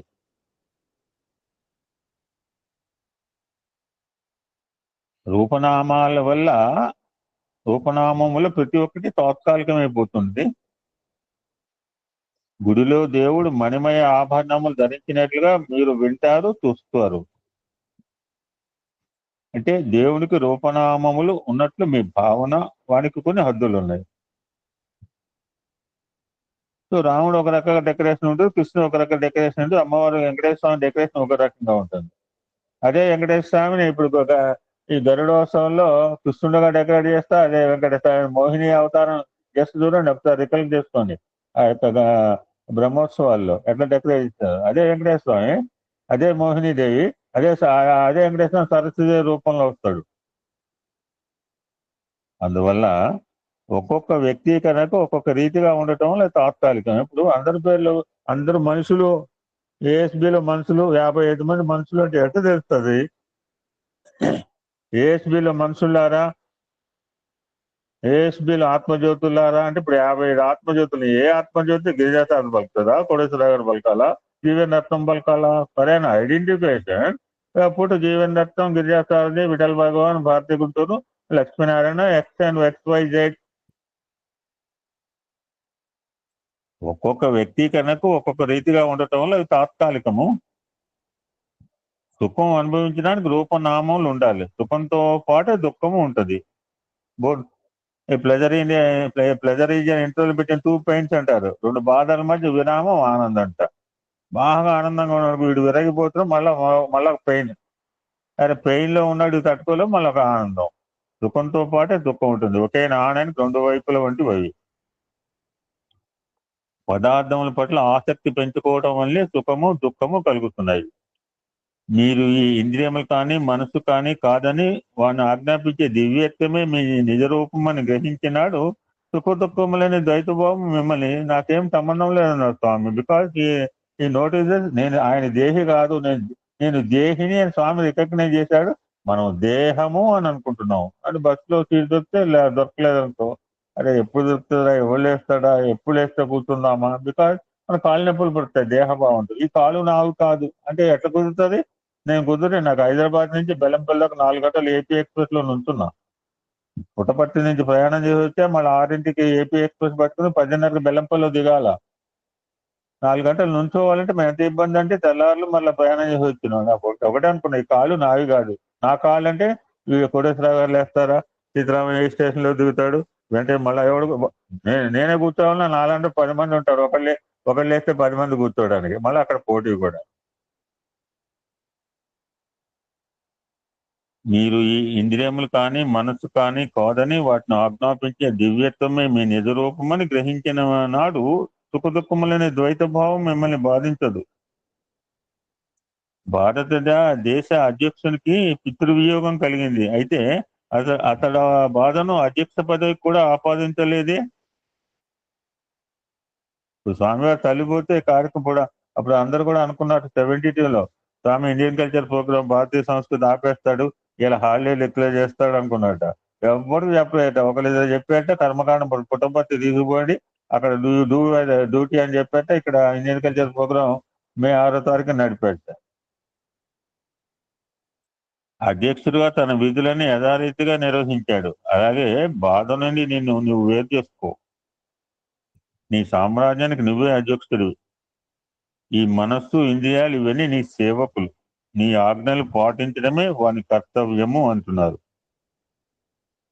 వేదములు ఈ సత్యాన్ని బోధిస్తున్నాయి. ఒకసారి ఒక పెళ్లి ఊరేగింపులో ఒక ఏనుగు కూడా పాల్గొన్నది. అది ఏనుగు ఆకారంలో ఉన్న పెద్ద బొమ్మ. జనులు దాన్ని చూసి ఆశ్చర్యచకితులయ్యారు. కొందరు దాని చెవులు సరిగ్గా లేవని, కాళ్ళు మరీ పొట్టిగా ఉన్నాయని తప్పులెంచసాగారు. అయితే అది టపాకాయలతో కూరబడి ఉంది. చూస్తుండగానే పెద్ద చప్పుడుతో కళ్ళు జిగేలమనే వెళ్తుంటూ అది పేలిపోయింది. శరీరం లాగానే మంటల్లో మండిపోయి ఇంత చిన్న విషయం మీద అంత విమర్శ ఎందుకు? ఒక ఉన్నతమైన ఆదర్శ సాధనకు పరికరమే ఈ శరీరం. ఈ విశ్వాన్ని నింపే నువ్వు ఒక భాగంగా ఉన్న వైభవాన్ని గుర్తించడమే దాని కర్తవ్యము. ఇదే ముఖ్యోద్దేశంగా మీ బుద్ధి కుశలతను అవయవాలను పూర్తిగా వాడుకోండి. ప్రమాణాలు పెంచుకోండి. కోరికలను ఉత్తమం గావించుకోండి. కోరికలు వద్దని చెప్పండి. You have good thoughts. మంచి కోరికలు పెట్టుకోమని, కోరికలను ఉత్తమం గావించుకోండి అంటున్నారు స్వామి. ఇందాక లక్ష్యం ఎప్పుడు ఉన్నతంగా ఉండాలి. లో ఏమీజ్ క్రైమ్. పెద్ద నేరం ఏంటంటే బడి కొట్టు పెట్టుకోవాలనుకుంటాం. సిగరెట్లు అమ్ముకోవాలి, పాన్లు కట్టుకోవడం తక్కువ అంటలేదండి. ఎందుకు పాన్లు కట్టుకోవాలి, ఎందుకు బీడీలు అమ్ముకోవాలా, ఎందుకు సిగరెట్లు అమ్ముకోవాలా, ఎందుకు నువ్వు బీడీలు అమ్ముకోవాలా? ఎప్పుడు ఉన్నతంగా ఉండాలా. బరువు గురించి తప్ప మరే ప్రత్యేకత తెలియక చందనాన్ని మోసపోతున్న గాడిదలాగా మంచి కూడా ఈ ప్రాపంచిక చింతల భారంతో కూలిపోతున్నాడే. కానీ వాని నుంచి ఇందాక ఎడ్యుకేషన్ సిస్టమ్ ఎట్లా ఎంత బాధపడుతూ స్వామి చెప్పారు చూడండి. కానీ వాని నుంచి తాను పొందగల సుగంధం గురించి తెలుసుకోవడం లేదు. ఇంద్రియాలు అతన్ని ఉన్నత లక్ష్యాన్ని కిందికి లాగుతుంటాయి. ఇంద్రియాల పని అదే, డౌన్వర్డ్ డైరెక్షన్. మన పైకి పోనీయవు, కాలు పట్టి కింద లాగుతుంటాయి. అందుకే వాటిని వశపరచుకోవాలి. ఇంద్రియాల మీద ఆధిపత్యం లేనంత కాలం ధ్యానంలో గడిపే గంటలు ఉచ్చరించే పవిత్ర పలుకులు పూజలు అన్ని వ్యర్థము. ఏంటది అంటే ఇవన్నీ కేవలం కసరత్తు, బాడీ ఎక్సర్సైజ్.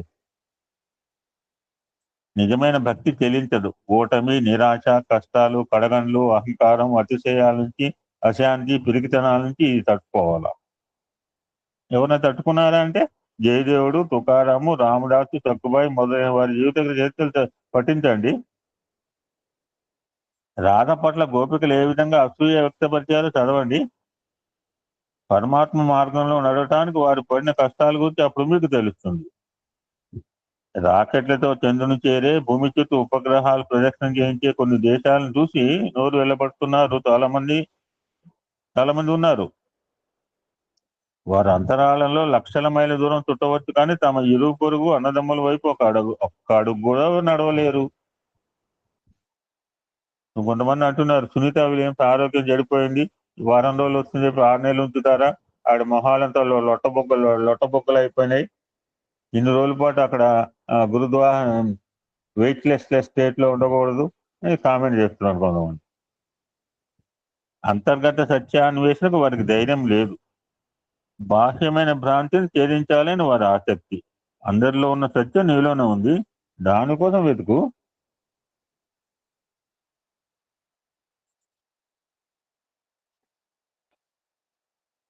ధైర్యం, ప్రేమ, ప్రజ్ఞానుల ఆలవాలమైన ఆ ఏకత్వం ముందు గుర్తించు. నువ్వు తినే ఆహారాన్ని అరిగించేది అతడిని నువ్వు గుర్తించవు. అహం వయసు నరోభూత. ఎవడు అరిగిస్తున్నాడు? నువ్వు టాబ్లెట్ వేసుకున్నావా? తిని అరగటానికి టాబ్లెట్ వేసుకున్నాను ఉన్నారు పాపం, చాలా దురదృష్టం ఉంటుంది. వాడు తింటాడు, అరగటానికి టాబ్లెట్ వేసుకోవాలి. మనం అక్కర్లేదు, మనకు లోపల టాబ్లెట్ ఉంది, ప్రిస్క్రిప్షన్. అహం వయసు నరోభూత. అన్ని శరీరాల్లో ఉండి వారు తినే 4 రకాల ఆహారాన్ని అరిగించే వైశ్వానరుణ్ణి అనే మంటను నేను అని గీతలో చెప్పినాడు.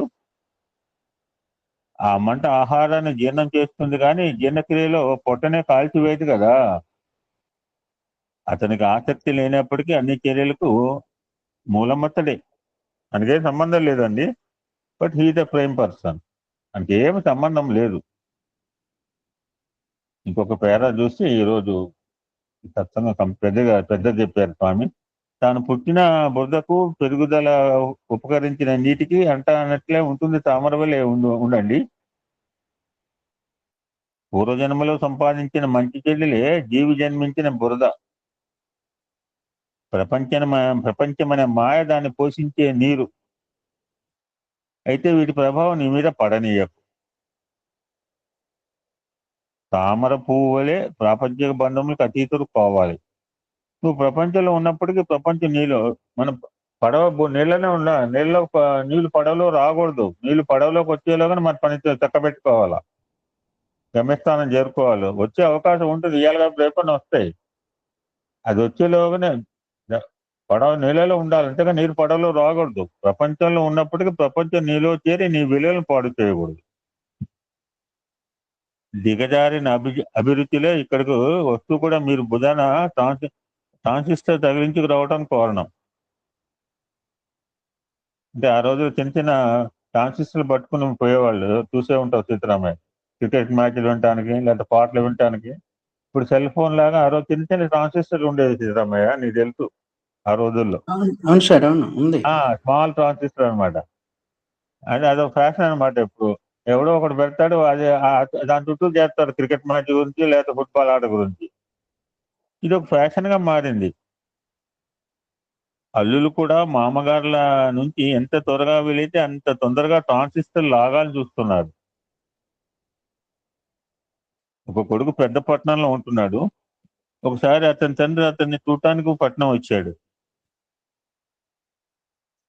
ఈ కొడుకే తండ్రిని తీసుకురావడానికి స్టేషన్కి వెళ్ళాడు. ఆటో రిక్షాలో వెళ్తుంటే అప్పటికే రణగొణ ధనులకు దిమ్మెక్కిపోయిన తండ్రి చాలా మంది యువకులు, రకరకాల వేషభాషల వారు దీర్ఘచతుస్రాకార పెట్టెలు భుజాన తగిలించుకు తిరగడం చూసి ఆశ్చర్యపోయాట.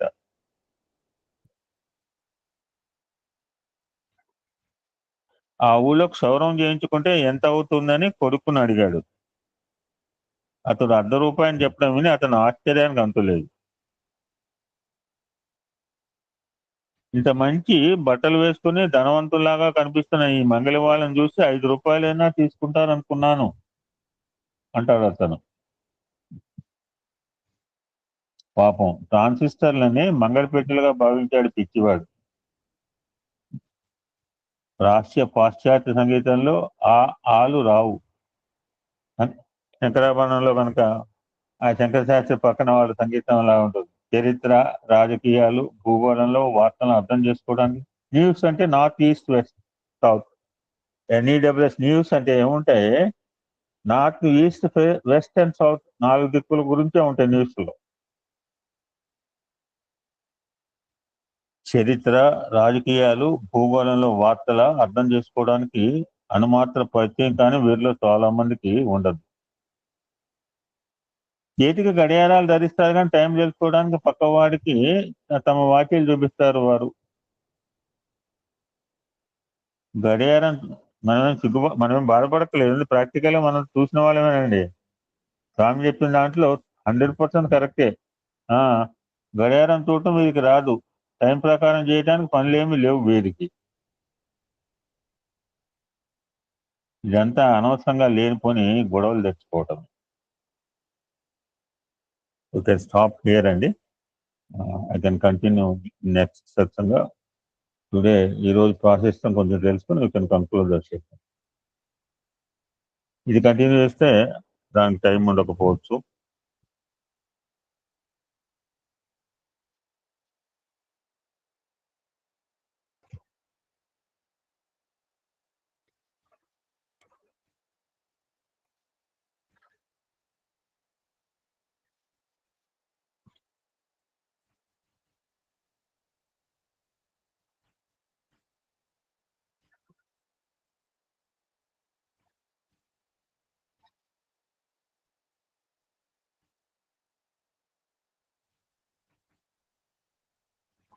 ఆల్రెడీ ఇందాక అమ్మాయి చెప్పింది నిన్న ఏకాదశి ఫాలోడ్ బై ద్వాదశి.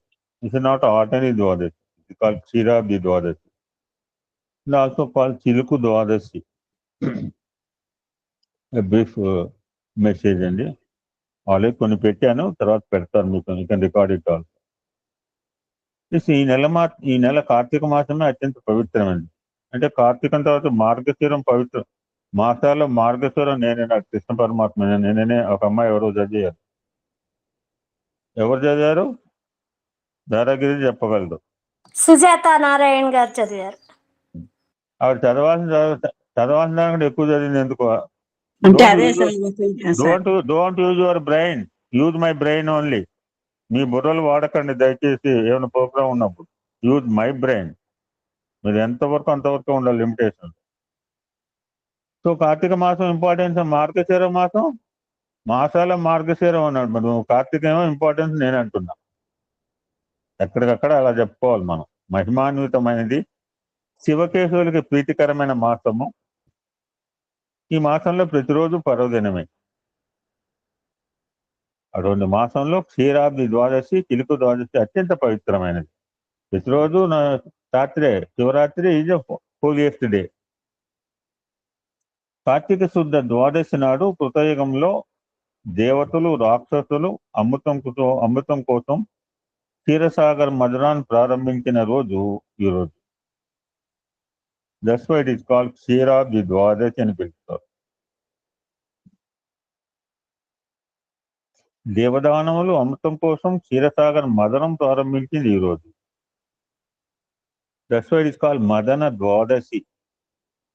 ఇందాక అమృతము అంటే సార్ చెప్పారు, అమృతం అంటే అన్నం. Food is god, don't waste food. అన్నం పరబ్రహ్మ స్వరూపం. అమృతం అంటే అమృతమే, అన్నమే అమృతము. వారం రోజులు అన్నం దొరకపోతే అమృతంలాగా అనిపిస్తుంది మనకి, అప్పుడు తెలుస్తుంది. అమృతం కోసం సాగరాన్ని మందరపరతో తేలికారు కనుక చిలుక ద్వాదశి అని. చిలకడం వల్ల చిలుక ద్వాదశి అంటే చిలుక not parrot. This is also called Damodara Dwadashi. This also called Yogeeshwara ద్వాదశి. ఎన్ని పేర్లు ఉన్నాయి చూడండి. అందుకనే మనం రోజు ఇంపార్టెన్స్ తెలుసుకోవడం మన అదృష్టం అండి. ఇది కేవలం ఏఎస్బీలోనే జరుగుతుంది, ఇంకెక్కడ జరగదు. ఏదో చెప్పుకుంటారు, సత్సంగాలు పెట్టుకుంటారు. నాకు అప్పటికే నిన్న మిస్ అయ్యానే, ఈ భగవద్గీత వల్ల నేను నిన్నటి రోజున మిస్ అని చెప్పలేని లోపల బాధగా, చాలా బాధగా ఉంది నాకు. సో నా బాధను గుర్తించాడు దేవుడు. నిన్న ఉత్తాన ఏకాదశి అంటే శ్రీ మహావిష్ణువు పాలకడిలో ఆదిశేషుని పాను పైన ఎప్పుడు పడుకున్నాడు? ఎనిబడి ఏ ఆషాఢ రోజు? శుద్ధ ఏకాదశి. Super Charanya, beauty. ఆషాఢ శుద్ధ ఏకాదశి నాడు తన యోగ నిధనం ప్రారంభించి 2 నెలల తర్వాత దిక్కు మారుతాడు. ఆఫ్టర్ 2 months ఆషాఢం, ఆషాఢం తర్వాత శ్రావణమా? శ్రావణం 2 నెలల తర్వాత ఒక దిక్కు మారి కుడివైపు మనం కనుక నిద్రలో కుడివైపు అలాగే మారుతాడట.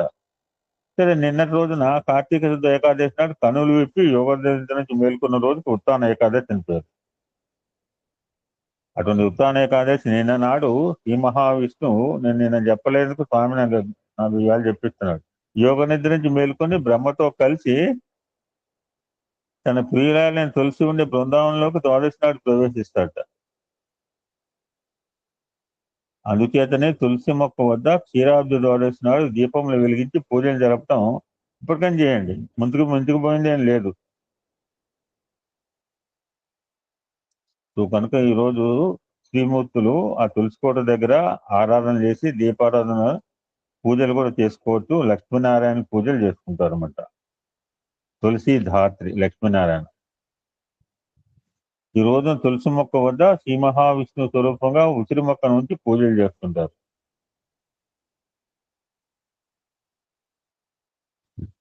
పెద్ద పొరపాటు ఏం చేస్తుంటారంటే, ఉసిరి చెట్టు లేదని బజార్లో అమ్మే ఉసిరి కొమ్మలు తీసుకొని వెళ్ళి తులసి వద్ద పెట్టి పూజలు చేస్తారు. అలా చేయక్కర్లేదు అంటున్నారు. అది శాస్త్ర విరుద్ధం.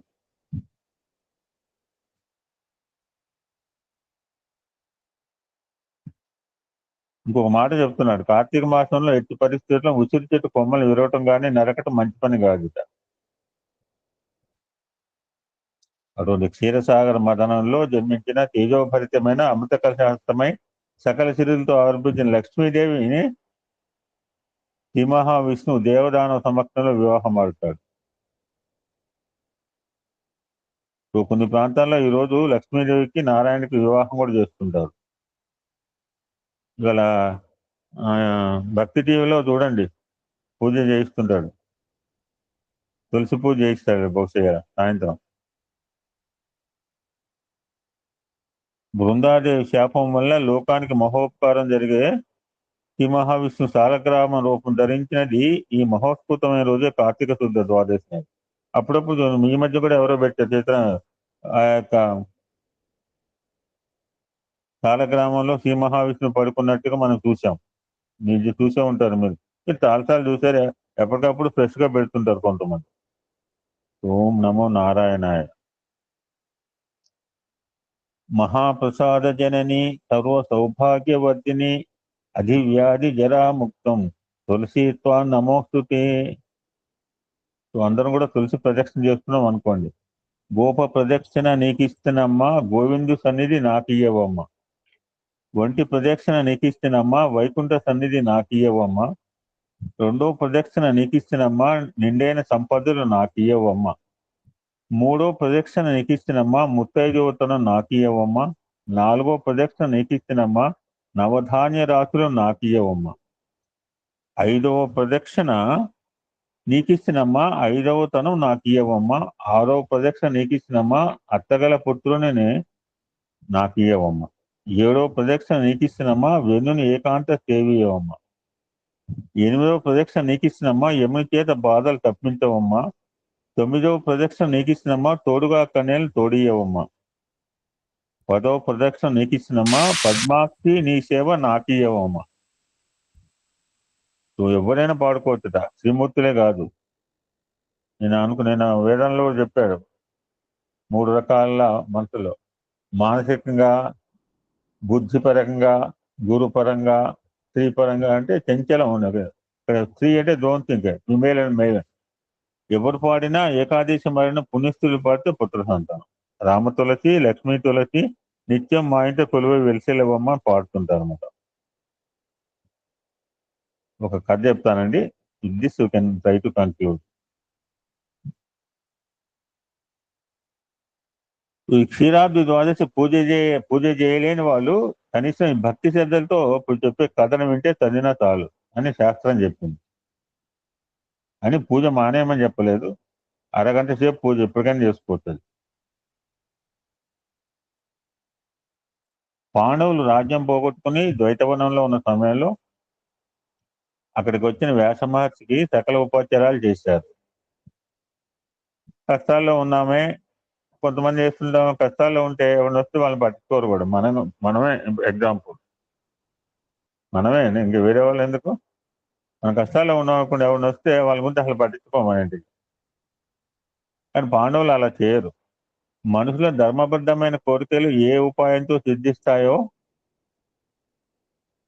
సెలవీయండి అని అడిగాడు.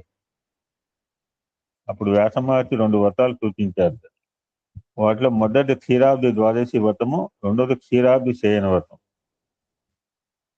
15వ తారీఖు పౌర్ణమి, కార్తీక మాసంలో పౌర్ణమి ముందు వచ్చే ద్వాదశి రోజు క్షీరాబ్ది ద్వాదశి వ్రతం చేస్తారు. ఆ వ్రతం గురించి వ్యాస భగవాన్ ఇలా చెప్పాడు. పూర్వము ధర్మరాజు రాజ్యం పోగొట్టుకుని తమ్ములతో కూడి ద్వైతవనం ఉండగా అతడికి అనేక ఋషులతో కూడి వ్యాస భగవాన్ వచ్చేట.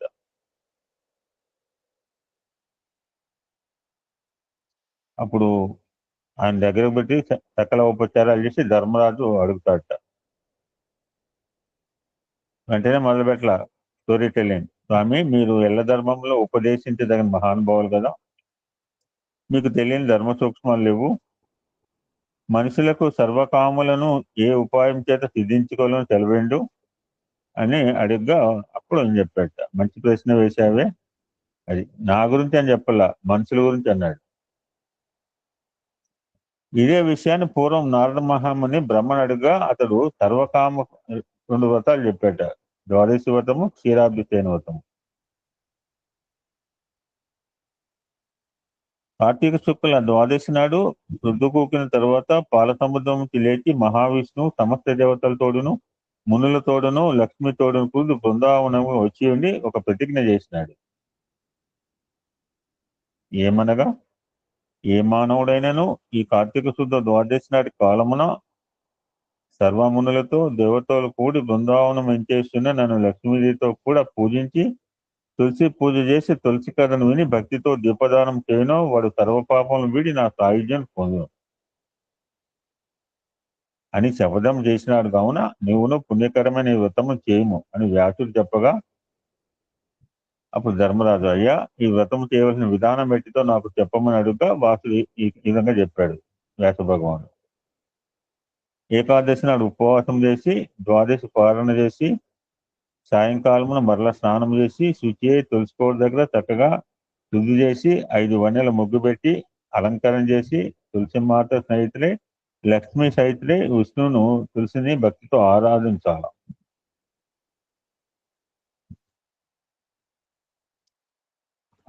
ఆ విధంగా చేయడం వలన మీకు సకల సౌఖ్యాలు కలుగుతాయని చెప్పాడు.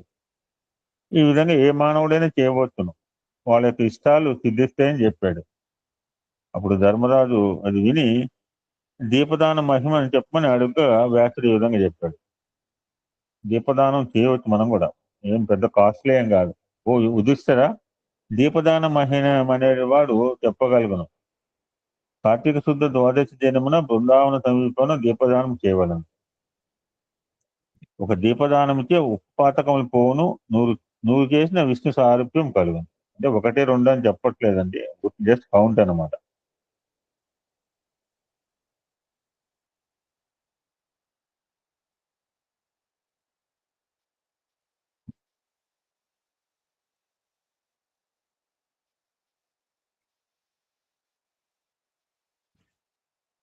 మరి తులసి మహత్యం ఏంటంటే, తులసి మహిమ పూర్తిగా బ్రహ్మ కూడా చెప్పలేడు అన్నాడు. అయినా కాబట్టి బ్రహ్మ నారదులకు చెప్పినట్టుగా చెప్తున్నారు. ఎవరైతే కార్తీక మాసంలో తులసి పూజ చేయవారు ఉత్తమ లోకాలను పొందుతారు అని చెప్తున్నాడు.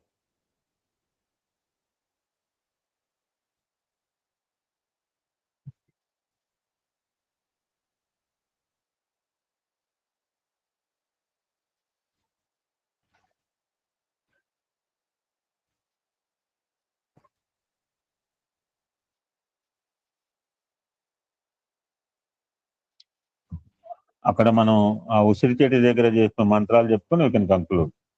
అక్కడ మనం ఓం ధాత్రే నమః, ఓం శాంత్యే నమః, ఓం కాంత్యే నమః, ఓం మేధాయే నమః, ఓం కళ్యాణాయ నమః, ఓం విష్ణుపత్నే నమః, ఓం మహాలక్ష్మినే నమః, ఓం ప్రకృతే నమః, ప్రకృత్య నమః, ఓం ఇందిరాయ నమః, ఓం శుద్ధత్యే నమః, ఓం రమాయ నమః, ఓం లోకమాత్రే నమః, ఓం ఆబ్దితనయ నమః, ఓం గాయత్రే నమః, ఓం సావిత్రినే నమః, ఓం విశ్వరూపాయ నమః, ఓం స్వరూపాయ నమః, ఓం కమనీయాయ నమః, ఓం అవ్యక్తాయ నమః, ఓం కమలాయ నమః, ఓం జగదాత్రే. ఈ నామాలు చెప్పుకోవాలన్నమాట. ఈరోజు తులసి పూజ కూడా చేస్తుంటారండి కొన్ని ప్రదేశాల్లో.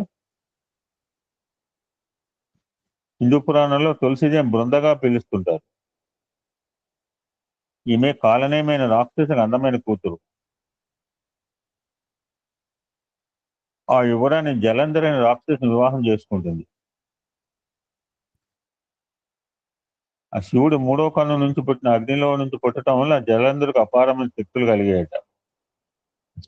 అటువంటి జలంధరునికి దేవులంటే అసహ్యం. కానీ దేవులను అమితంగా ఆరాధించే బృందను ప్రేమిస్తూ ఉంటాడు. పురాణ కథలన్నీ ఇలానే ఉంటాయి. ఈమె మహావిష్ణుకు మహాభక్తురాలు. ఆ యువరాన్తో పెళ్లి తర్వాత ఆమె భక్తి పవిత్రత వల్ల జలంధరుడి శక్తి మరింత పెరిగిపోతుంది. అది ఎంతలా అంటే ఆఖరికి ఈశ్వరుడు కూడా జలంధరుని ఓడించలేకపోతాడు.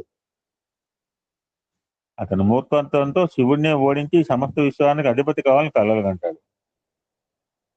ఆ సమయంలో దేవుళ్ళందరూ విష్ణుమూర్తి మన అమ్మవారు జగన్మాత అంటే కాంబినేషన్ ఆఫ్ సో మెనీ, ఎంతో మంది దేవతల యొక్క జ్యోతి స్వరూపం ఏకీకృతమైన జ్యోతి స్వరూపమే ఆదిపరాశక్తి. ఇప్పుడు దేవుళ్ళందరూ విష్ణుమూర్తి సహాయం కోరుతారు. ఆ విష్ణుమూర్తి బృంద తన భక్తురాలు కావడంతో ఆమెకు జరగబోయే అన్యాయం వల్ల సందిగ్ధంలో పడతాడు. కానీ జలంధరు వల్ల జరిగే నష్టం వల్ల విష్ణుకు ఓ మాయ చేయాలని నిర్ణయించుకుంటారు. పరమశివునితో జలంధరుడు యుద్ధంలో ఉండగా విష్ణువు బృందం వద్దకు జలంధర్ రూపంలో వస్తాడు. అది ఆమె అతను గుర్తుపట్టలేక అతడే జలంధర్ అని భావిస్తుంది. కానీ అతను ఆమె తాకగానే తన భర్త కాదని గ్రహిస్తుంది. దీంతో ఆమె పతివ్రత నిష్టం భగ్నం అవుతుంది. వెంటనే జలంధరుడు అంటే మాయ చేయడం అంటే మాయా మానుష లీలా మాయ చేయకపోతే విష్ణుమూర్తి నడవు. అందుకని మాయలోడు అనమాట. వెంటనే జలంధరుడు బలహీనుడు అవుతాడు. అంతలోనూ నిజం తెలుసుకున్న ఆమె మహావిష్ణు నిజ రూపాన్ని కోరుకుంటుంది. ఆమె తను పూజించిన దేవుడే తనను మాయ చేశాడని తెలుసుకుని బాధపడుతుంది. శ్రీ మహావిష్ణు మారు రూపం తెలుసుకుని తన పవిత్రతపై జరిగిన మోసానికి ఆమె విష్ణువుని రాయిలా మారిపోమని తెప్పిస్తుంది. అంటే భక్తురాలు చెప్పిస్తుందా అంటే భక్తి అంటే ఎంత గొప్ప చూడండి. భక్తురాలు యొక్క భక్తి మహావిష్ణువు శాపం పెట్టే స్థాయిగా ఉందండి ఆ బృంద. విష్ణు ఆమె శాపాన్ని అంగీకరించి గండకా నది వద్ద శాలిగ్రామశిలగా మారిపోతాడు. దెన్ జలంధరుడు పరమశివుని చేతిలో హతుడవుతాడు. దీంతో ఆమె బాధపడుతూ తన జీవితాన్ని కూడా ముగించాలి అని అనుకుంటుంది. అప్పుడు మహావిష్ణువు భార్య లక్ష్మీదేవి జలంధరుడి భార్యతో తన మాటలు వెనక్కి తీసుకుని శాపం ప్రభావాన్ని ఆపమని కోరుతుంది. అప్పుడు ఆమె తన శాపాన్ని వెనక్కి తీసుకు అర్జునుడు అస్త్రం ప్రయోగించాడు, అశ్వత్థామ ప్రయోగించాడు. ఉపసంహరించుకోమంటే నాకు వేటి మీద తెలిసి జాతరగానని ఒకడు. అప్పుడు విష్ణు యొక్క శాలిగ్రామ రూపాన్ని వివాహం చేసుకున్న తర్వాత ఈ శాపం అంతమవుతుందని చెప్తుంది. Then she become Sati.